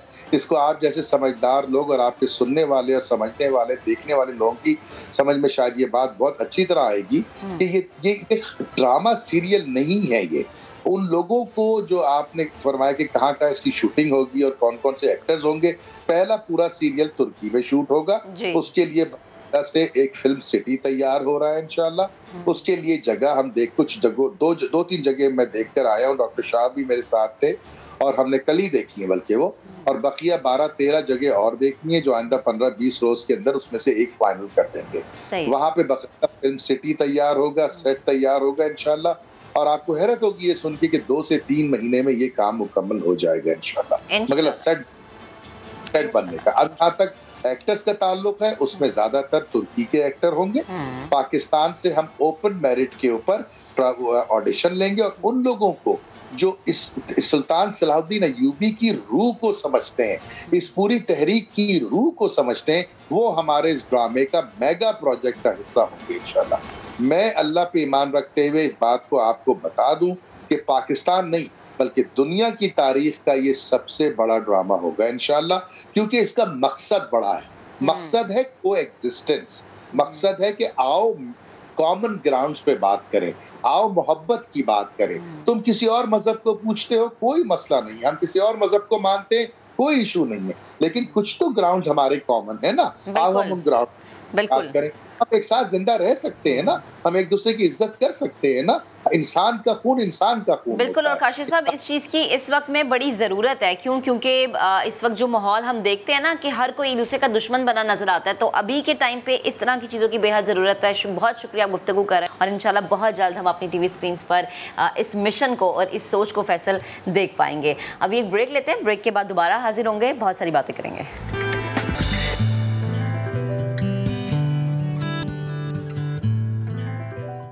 हालात कर देते हैं भटकने पे मजबूर, घर से निकला हर शख्स आवारा नहीं होता। अब हम जो आपको कहानी सुनाने जा रहे हैं वो हिम्मत वाली कहानी भी है, बुलंद हौसला भी है, लेकिन कहीं कहीं बहुत तकलीफ़देह भी है। और ऐसी कि हम जब अभी ये देख ही रहे थे तो यकीन जानिए कि आंखों में आंसू भी हैं और दिल गिरफ्ता भी बहुत ज़्यादा है।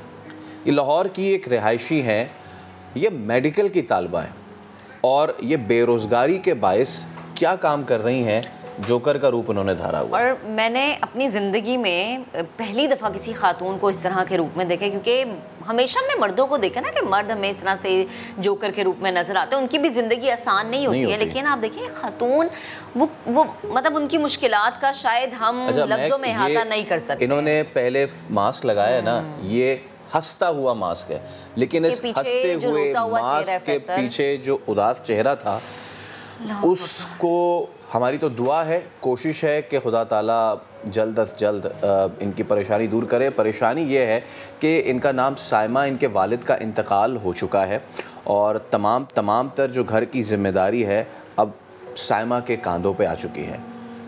तकलीफ़ इस बात की है कि साइमा ये नहीं करना चाहती थी जो कर रही है, वो डॉक्टर बनना चाहती थी, लेकिन शायद ये ख्वाब अधूरा रह जाएगा, हाकम बदहन, क्योंकि घर का खर्च है, माँ बीमार है और इलाज उसे खिलौने बेचने पर मजबूर कर रहा है। पहले हम आयशा तक की रिपोर्ट देखते हैं, फिर आपकी मुलाकात इस बाहिम्मत खातून से भी करवाते हैं। मैंने ज़िंदगी में बहुत कुछ खोया है। पहले अपने बाबा जो ख्वाब देखते देखते कब्रों में चले गए, उनके साथ ही आहिस्ता आहिस्ता मेरी ख्वाहिशात ने दम तोड़ दिया।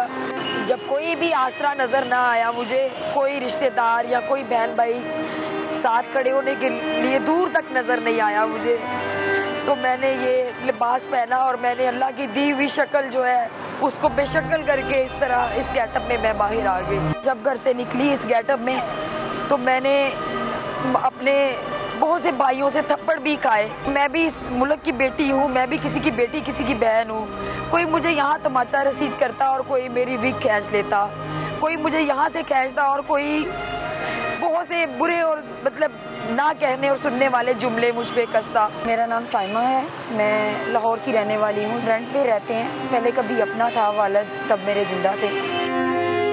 ख्वाब थे कि मैं एक डॉक्टर बनूं और मैं बहुत सी ख्वाहिशें लेके घर से निकली। जब मेरे फादर ने मुझे ये कहा कि मेरे ख़ानदान में कोई नहीं पढ़ा तो चलो मेरी ये बेटी पढ़ के एक अच्छी डॉक्टर बन जाएगी। और मुझे भी एक ज़ाहिर है हर लड़की का एक ख्वाब होता है, मुझे भी एक ख्वाहिश थी कि मैं एक डॉक्टर बनूं, एक डेजिग्नेशन हो, एक इज़्ज़त हो, मैं जहाँ से गुजरूँ लोग मुझे मतलब अपने जो भी है एक रिस्पेक्ट होगी अलग ही।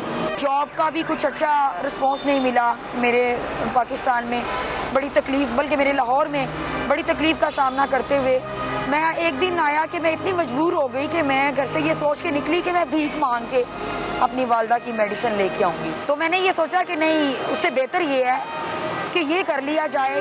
रेस कोर्स के बाहर मैं इसी तरह इसी गेटअप में खड़ी हो जाती हूँ और लोग मुझे 5-5, 10-10 रुपए देते हैं। मेरा नाम क्या, मेरा मुकाम क्या, मैं कौन हूँ, मुझे कुछ याद नहीं रहता।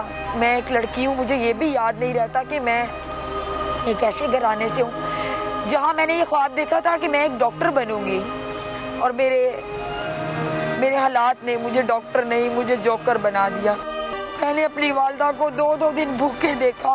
कोई नहीं होता था कि कोई इतना ही कहते कि हम आज अगर भूखे सोए हैं तो कल वो हमें खाना दे देंगे।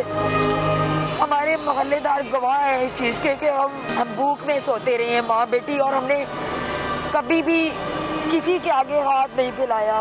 बहुत मशहूर डायलॉग है वो ये है कि behind every sweet smile there is a bitter sadness that no one can ever see and feel. यानी कि हर मुस्कुराहट के पीछे एक ऐसा दुख है जो ना कभी कोई देख सकता है और ना कोई महसूस कर सकता है। साइमा हमारे साथ मौजूद है। साइमा, बेहद शुक्रिया, आपने वक्त निकाला हमारे लिए बड़ी एजाज़ की बात है। सारिम भाई भी हमारे साथ मौजूद हैं। सबसे पहले साइमा, मैं आपसे यही पूछना मतलब मेरे पास तो अल्फाज नहीं है जिस तकलीफ़, दुख और दर्द और जितनी मुश्किल से आप गुजर रही हैं। ये मर्दों के लिए बड़ा मुश्किल काम है। एक हंसता हुआ मास्क लगाना, उसके पीछे एक रोता हुआ चेहरा, बहुत सारी ख्वाहिशात, बहुत सारी तकलीफ़, बहुत सारे चैलेंजेस, लोगों की बातें। मैं चाहूँगी आप अपनी ज़ुबानी मुझे बताएं, ये सफ़र शुरू कब हुआ, आपके घर के हालात, आपके वालिद साहब की डेथ। यकीनन बाप घर का वो साया होता है कि कहते हैं कि जब तक बाप का साया ना, बेटा हो या बेटी, वो अपने आप को महफूज समझता है। तो प्लीज़। अस्सलाम जी, मेरा नाम साइमा है, मैं लाहौर से हूँ और हम रेंट पे रहते हैं। मतलब मेरे वालिद की डेथ के बाद मेरे 2 भाई फोत हो गए और ड्यूरिंग प्रोसेस मतलब घर के हालात डे बाय डे डाउन होते गए। मतलब इस तरह के हालात आ गए कि मुझे और वालदा को फाके भी काटने पड़े। मतलब मैं स्टूडेंट भी थी और मैंने फिर सोचा कि मुझे अब एक रिस्पॉन्सिबिलिटी मिली है तो मुझे जॉब करनी चाहिए। तो जॉब की तलाश में मैं डिफरेंट पॉइंट्स पे गई, डिफरेंट जगह पे गई, इंटरव्यू दिए। कुछ जगह पे मुझे ख़ुद को सूट नहीं कर रहा था, कुछ जगह पे मुझे ऐसा माहौल नहीं सूट कर रहा था और कुछ टफ टाइमिंग की वजह से मैं जॉब ना कर पाई। लेकिन एक जगह मुझे कॉल आती है जो मुझे सूट करती है, तो वो कहते हैं कि जी आप जॉब कर सकती हैं, टाइमिंग आपकी मर्ज़ी से होगी, बिकॉज़ कि आपकी वालदा बीमार है तो आप अपनी मर्ज़ी से जा सकती हैं, कोई इशू नहीं है कि जल्दी चले जाएँ, 1 घंटा उससे कुछ नहीं होता। तो मतलब मैं जॉब स्टार्ट कर देती हूँ तो मतलब 3-4 माह अच्छी मतलब जॉब चल रही होती है और उसके बाद ये कि मुझे डिफरेंट किस्म की ऑफ़र आना शुरू हो जाती है ऑनर की वजह से। मतलब कि आप मेरे साथ एज ए पर्सनल सेक्रेटरी जो है मेरे साथ बाहर खाना खाने जाएंगी और मेरे साथ आप घूमे फिरेंगी भी, ये आपकी जॉब की मतलब ये भी रिक्वायरमेंट में ही है। ये पहले मैंने इसलिए क्लियर नहीं किया कि मैं चाह रहा था कि आप सेटल हो जाएं, लेकिन आज नाउ टुडे मेरे आप मेयार पे पूरी उतरी हैं। तो अब मैं चाहता हूँ कि मैं आपको मज़ीद अपने मतलब क्लोज़ कर सकूँ। यहाँ तक कहा गया कि आप मेरे साथ फ्रंट पे बैठें। एक मीटिंग में उन्होंने कहा कि जी ये मेरी वाइफ़ हैं, ये मेरी मिसेज़ हैं, मतलब इस तरह के अल्फाज भी बोले गए। तो मैंने कहा सर ये मेरी भी फैमिली देख सकती है, ये चीज़ तो मेरे लिए ये सूटेबल नहीं है। तो मैंने फिर सेम डे ना 26 थी डेट और 31 को मेरी सैलरी क्लियर होनी थी। तो 26 को मैंने ना एक छोटी सी रिक्वेस्ट की कि सर मुझे ये चीज़ ज़ेब नहीं देती, मेरी वालदा बीमार है, कि वो वेट करती रहे और मैं बाहर होटल में खाना खा के चली जाऊँ और आप मुझे गाड़ी पे पिक ड्रॉप दें, ये चीज़ मुझे सूट नहीं करती। तो वो फिर आगे ये कहा गया कि आप जैसे लोगों को हाथ से बाहर हो जाते हैं, जिनको इज़्ज़त देने की हम कोशिश करते हैं वो इज़्ज़त लेते नहीं हो आप लोग, तो आप लोग छोटी और घटिया सोच में महदूद रह जाते हो। इससे भी ज़्यादा अल्फाज कहे गए जो शायद पेनफुली हैं। तो मैंने सेम डे ना मतलब ये फ़ैसला किया कि मुझे अगर सैलरी क्लियर होती है तो मैं नेक्स्ट डे कभी भी नहीं यहाँ पे आऊँगी। मेरे साथ एक और क्लिक होती थी और मुझे उन्होंने पहले ही बताया था कि साइमा तुम्हारे साथ भी यही सेम सीन होने वाला है जो मेरे साथ हुआ है। मुझे ये बताइए साइमा कि आपके वालिद का इंतकाल कब हुआ, आपकी वालिदा को बीमारी क्या है, और कि जो आप डॉक्टर बनना चाहती थी तालीम आपकी क्या है? क्योंकि हमारे साथ सारिम भाई भी बैठे हुए हैं, हम ज़रूर किसी न किसी सलूशन पे तो निकलेंगे, लेकिन पहले ज़रा ये बताइए आप। 2016 में मेरे फादर फोत हुए और 2018 के स्टार्ट में मेरा एक भाई फोत होता है बड़ा हार्ट अटैक से, और बिल्कुल 2 माह बाद, अभी हम उसका दर्द नहीं भूले थे, अभी उसकी मैयत को नहीं हम भूल पाए थे कि 2 माह बाद मेरा छोटा भाई फोत हुआ। 24 साल उसकी उम्र थी। तो मतलब ये 3 साल के अरसे में घर से 3 मेंबर चले गए और हमारे लिए एक बहुत बर्डन जो है वो आ गया। सिस्टर्स मेरी मैरिड है, अपनी अपनी फैमिली में है। तो वालिदा भी हार्ट अटैक हुआ उनको इसी दौरान, तो वो और डे बाय डे वीक होती गई। और मेरी वालिदा को सर कार्डियक इशू है, 2 अटैक हुए हैं उनको, और उनका डायबिटीज़ इशू भी है। उनकी शुगर समथिंग 350 से नीचे आती ही नहीं थी, अभी 280 अब की रूटीन है। और उनके सर ये लेफ़्ट साइड पे चेस्ट की बिल्कुल बैक साइड पे ना एक स्टोन टाइप कह सकते हैं, गर्ड टाइप बन गया जो रिलीज़ होता रहता है, उसमें से बस लिक्विड रिलीज़ होता है जो बड़ा स्मेल टाइप होता है। तो वो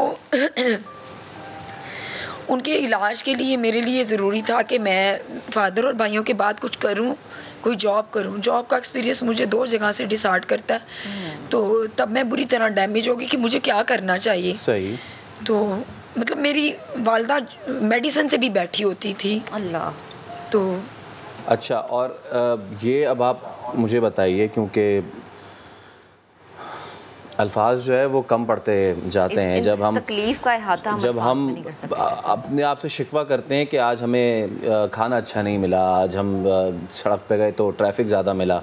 लेकिन अगर निकल कर देखें वो शाकी अफराद, तो कितने दुख हैं इस दुनिया में। जिस तरह आप बयान कर रही हैं, पहले वालिद साहब फौत हुए, वालिद के बाद जो बाप का साया बनकर आता है ना, वो भाई होते हैं।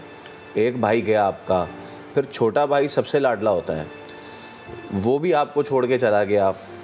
उसके बाद जो माँ होती है, वो कहते हैं कि कई माएँ ऐसी होती हैं कि जो बाप बन के फिर जो है वो साया बनती हैं, लेकिन वालिदा भी जो है आपकी वो इतनी बुरी सिचुएशन में है। लेकिन मेरे लिए अब तक जो सबसे अहम जुमला है ना आपका, वो ये है कि जब आपने अपने जो बॉस थे, जिनको बॉस कहना भी नहीं चाहिए, जब आपने कहा कि सर सूट नहीं करता कि मैं आपके साथ बाहर बैठ के हलवे मांडे खाऊं और मेरी माँ जो है वो अंदर बीमार रहे, ये हमारे लिए बहुत सीखने की बात है।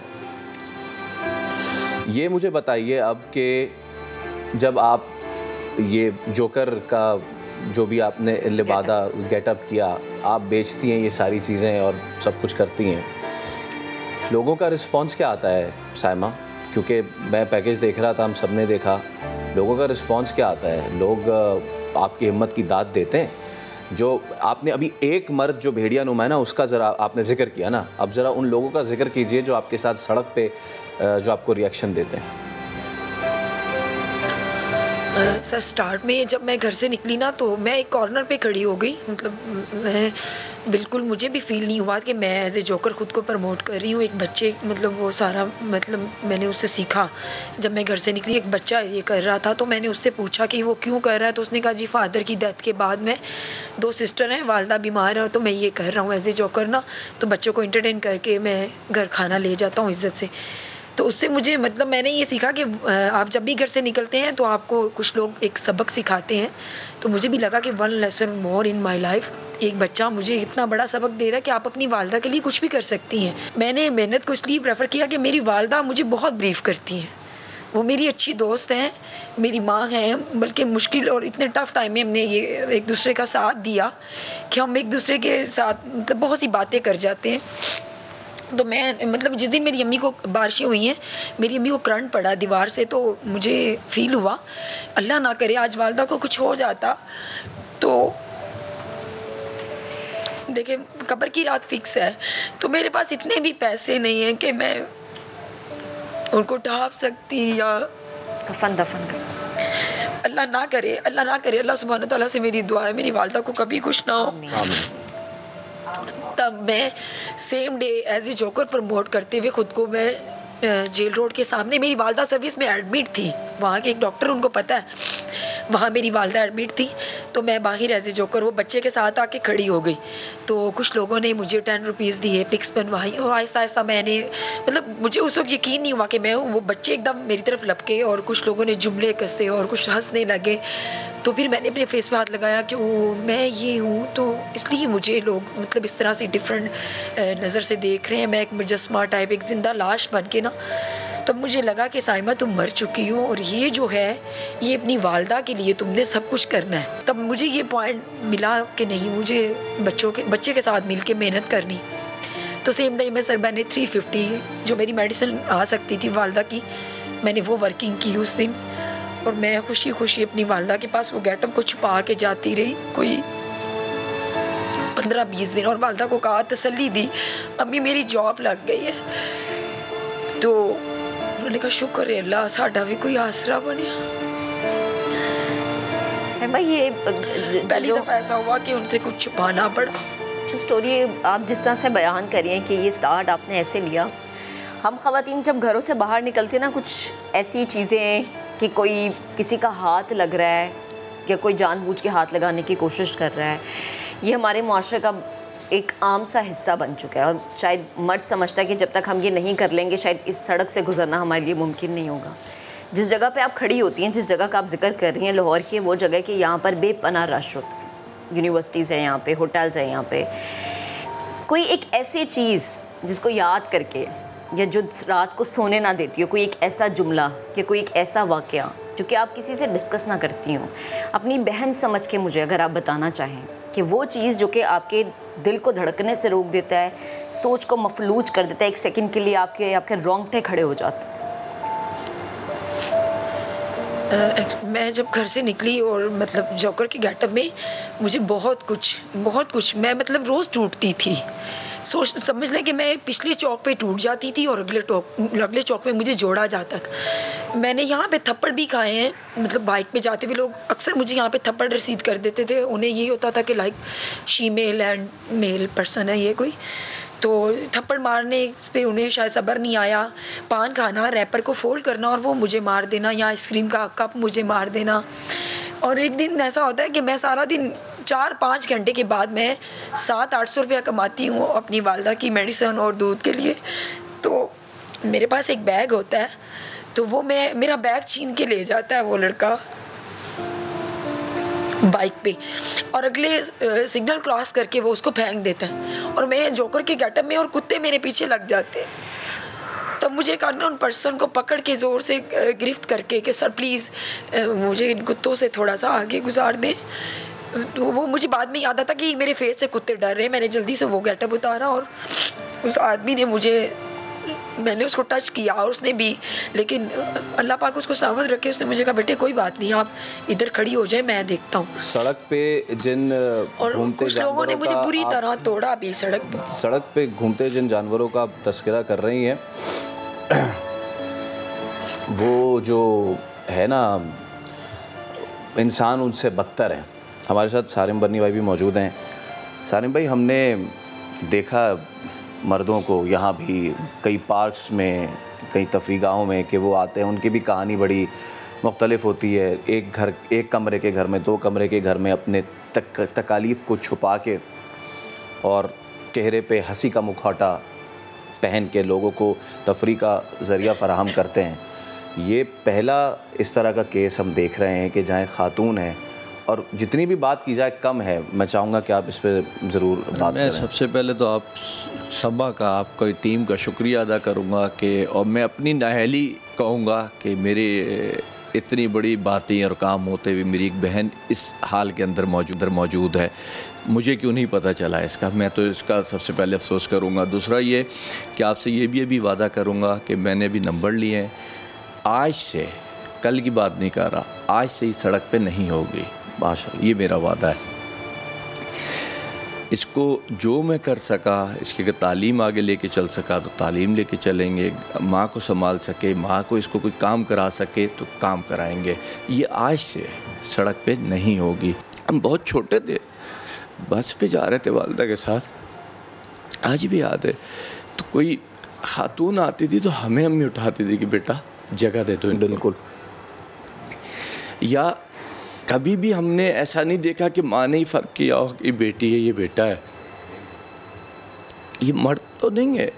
हमने तो अपनी माँ से भी बहुत कुछ सीखा, अपने बाप से भी बहुत कुछ सीखा, और आज इस बहन बेटी से भी बहुत कुछ सीखा।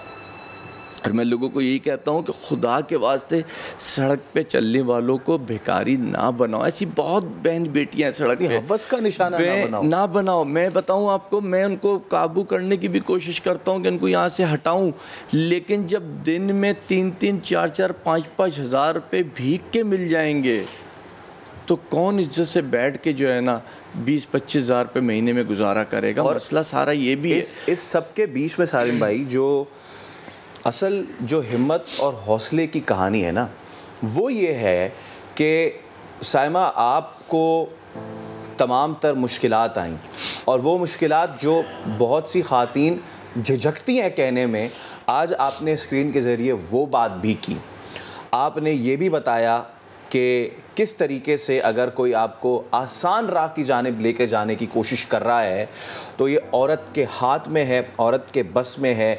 और यकीनन हमारे भी आंसू निकले हैं, हम भी बहुत तकलीफ़ में हैं, लेकिन उसी ही जानिब हमें फ़ख्र है कि आप हमारी मुसलमान पाकिस्तानी बहन हैं, हमें फ़ख्र है आपकी माँ पे, और यकीनन आपके जो घर वाले जो आपको छोड़ के जा चुके हैं वो कहीं आपको देख रहे होंगे, उनकी रूहें खुश हो रही होंगी कि हमारी बच्ची ने अपनी इज्जत का सौदा नहीं किया, हमारी बच्ची ने ये ठीक समझा कि मैं आंसू बहा लूँगी, मैं तकलीफ़ें बर्दाश्त कर लूँगी, लेकिन माँ की बीमारी के लिए मैं मेहनत करूँगी, मैं अपने आप को जोकर का रूप धार के सड़क पे खड़ा कर लूँगी, मैं मेहनत की कमाई ले लूँगी 300-400, लेकिन मैं आसान राह पे नहीं जाऊंगी।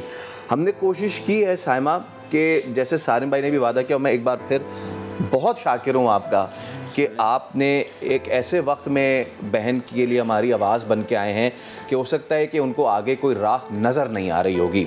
साइमा, हमारा भी आपसे वादा है, सारिम भाई भी आपसे वादा कर रहे हैं कि आज से कोई इस तरह की चीज़ नहीं होगी इंशाअल्लाह। कोई आपको अपनी ज़ाती जागीर नहीं समझेगा, कोई आपको अपनी मिल्कियत नहीं समझेगा, कोई आपको सड़क पर हाथ तक नहीं लगाएगा, चांटा तो दूर की बात है। आप बाइज़्ज़त रोज़ी कमाएंगी और ज़रूर अपनी वालदा के लिए भी जब आप उनको बताएंगी कि मैनू नौकरी चंगी वाली मिल गई है, तो अब जब वो कहेंगी ना कि पुत्र साड़ा भी कोई आसरा है, तो जो खुशी आपको महसूस होगी वो हम अभी से महसूस कर सकते हैं। और हम अब नीचे टेलीविज़न स्क्रीन पे वो नंबर भी फ्लैश कर रहे हैं, तो वो तमाम लोग जो कि साइमा के लिए कुछ करना चाहते हैं, भाई के तौर पे, बाप के तौर पे, एक अच्छे दोस्त के तौर पे, या फिर एक कार खैर के लिए वो आगे बढ़ सकते हैं, साइमा का हाथ थाम सकते हैं, सहारा बन सकते हैं। मैं हमेशा से एक बात करती हूँ कि फैसल, अल्लाह ताला ये नेकी ना साइमा, मैं अभी भी देख रहा हूँ कि आपके आंखों में जो है वो आंसू हैं। ये तो हम आपसे वादा करते हैं कि इस तरह की कोई चीज़ नहीं होगी, और मैं आपसे फिर दरख्वास्त करूँगा कि अब ये हाथ जोड़ के कि आप हाथ ना जोड़ें, ये मेरी दरख्वास्त है, आप हाथ ना जोड़ें। आप हमारे लिए बहुत मोहतरम हैं, बहुत मुक़द्दस हैं। मैं उम्मीद करता हूँ कि आपकी ये जो दुख की कहानी है ये ज़रूर ख़त्म होगी। आप क्या इस वक्त सोच रही हैं, क्या जज्बात हैं आपके, हमें ज़रूर बताइए। सर, मैंने कोई मतलब गलत ख्वाहिश नहीं है मेरी, कोई ज़्यादा ख्वाहिशें तो खैर मर गई, बाप के साथ और भाइयों के साथ ही दफन हो गई ना। मजबूरियों के बलबे तले आज मैं एज ए जोकर प्रमोट कर रही हूँ खुद को रोड पे। मुझे बहुत ख्वाहिश थी सर मैं डॉक्टर बनूँ, जो मेरे वाले साहब भी चाहते थे। मेरी फैमिली में कोई पढ़ा नहीं है तो मैं एक डेजिग्नेशन जॉब करूँ, एक डॉक्टर बन के लोगों की खिदमत कर सकूँ। मुझे सैलरी से ज़्यादा, रिस्पेक्ट से ज़्यादा होता है कि मेरी इज़्ज़त कायम रहे। और सर मेरी वालदा मुझे बहुत अच्छा ब्रीफ करती हैं। वो कहती है बेटा बजाय किसी की जीनत बढ़न दे ना, दुआ करके अल्लाह पाक पर्दा दे दे, मतलब अल्लाह पाक मौत दे दे, वो ज़्यादा बेहतर है। और अपने बाप की कब्र ना गंदी करना, देखो सब कुछ हो जाएगा, तुम्हारे फैशन भी पूरे हो जाएंगे, ख्वाहिशात भी है तुम्हारी। तो उसमें ये कि डेली जब उन्होंने आयतल कुर्सी पढ़ के बोला कि तेरू अल्लाह दिया रखा ने, जा तू अल्लाह दी सुपुर्द मेरा पुत्र, जा अल्लाह वार से थोड़ा करके आ जाई, पर टाइम नाल घर आ जाई, रोटी खावांगे इकट्ठे बैठ के। तो ये अल्फाज मुझे इतनी हिम्मत देते हैं। मैं 2 दफ़ा कॉल करके पूछती हूँ भी क्या चाहिए, तो छोटी सी ख्वाहिश होती है 2 सेब ले आई, आधा किलो दूध ले आई, 2 मावा तियाँ चाह पियो। हमारी ख्वाहिशत ये रह गई माँ बेटी की, या घर का किराया देना होता है या बिल है, और कोई ख्वाहिश नहीं मेरी। मतलब अल्लाह पाक से ही तवक्को है, अल्लाह पाक इंसानों को देता और इंसान वसीला बनते। मैं अभी भी अल्लाह पाक से ही जो है ना, अल्लाह सुब्हान तआला से ही दुआ करती हूँ कि या अल्लाह पाक मुझे इस लायक कर दे कि मेरी वालदा इलाज करवा के ठीक हो जाए और मैं एक डेजिग्नेशन पे जॉब करूँ, रिस्पेक्टेबल जॉब हो जिसमें आज से एक तो ये सड़क पे नहीं होगी, ये मेरा वादा है आपसे, ठीक है, एक बाप भाई होने के नाते। दूसरा ये कि इसकी जितनी जिम्मेदारी है वो सब ले रहा हूँ, और अगर इसका आज भी मेडिकल में एडमिशन हो सकता है, पढ़ सकती है, वो भी इसको सपोर्ट करेंगे, और विद इन 2 to 4 डेज़ मैं खुद इसके पास जाऊँगा। और ये वो हमारे माशरे की बहन बेटी है जिसके हमें पाँव पकड़ने चाहिए। बेशक सीखने की ज़रूरत है हम सबको। सारिम भाई एक तो बहुत शुक्रिया आपका, आप हमेशा मज़लूमों के, हम इन्हें ना कहें मज़लूम वो हैं कि जो खिलवाड़ करते रहे हैं, अफसोस उन पे आता है, उनकी तरबियत पे आता है। आप मजबूत हैं, आपने मजबूती का मुजाहरा किया है, एक एक पल, एक एक लम्हे, एक एक सांस जो आपने जिए वो हमारे लिए मशअल राह सामा। आपका बहुत शुक्रिया। और सारिम भाई ने भी वादा किया है, हम भी उम्मीद करते हैं कि आज से आप सड़क पर नहीं होंगे, दूसरों की नज़रों की जीनत नहीं बनेंगी, बल्कि आपका जितने ख्वाब हैं हम कोशिश करेंगे कि जो आप बरमला जिनका इजहार कर रही हैं, और जैसे सारी में जिम्मेदारी भी ले रहे हैं, बिल्कुल कि वालिद के साथ वो चले गए, उन ख्वाबों को दोबारा आप जिएंगी इंशाअल्लाह ताला। हम देखेंगे भी आपको जीते हुए उन ख्वाबों को, और पूरी उम्मीद हम ये करते हैं कि जिस कदर ज़िंदगी ने आपको आंसू दिए हैं, क्योंकि एक बात याद रखिएगा, अल्लाह ताला भी ये फरमाता है कि हम उस पर उतना बोझ नहीं डालते जितना वो बर्दाश्त नहीं कर सकता। हो सकता है कि जितना आपने बर्दाश्त करना था, अल्लाह को आपकी वो अदा पसंद आ गई है, और अब आगे चल के आपके लिए राहें आसान होंगी। हम आपका बहुत शुक्रिया करते हैं। और महक, कितनी ही हमारी माएँ बहन हैं जो उस आसान राह को नहीं चुनती, बल्कि उस राह को चुनती हैं कि जिसमें मुसीबतें हैं। उनको नज़र आ रहा है कि मुश्किलात हैं। सड़क पे खड़ा होना, इस तरीके से अपने वालिद के इंतकाल को, भाई की जुदाई को, छोटे भाई की महरूमी को, माँ की बीमारी को, और अपनी सारी तकलीफ को उस जोकर के चेहरे में छुपाना। हम आपको एक बार फिर सलाम पेश करते हैं और बहुत शुक्रिया आपका। आज के शो से हम आपसे इजाज़त लेते हैं। इंशाल्लाह मंडे को आपसे मुलाकात होगी। अपना बहुत सा ख्याल रखें। अल्लाह।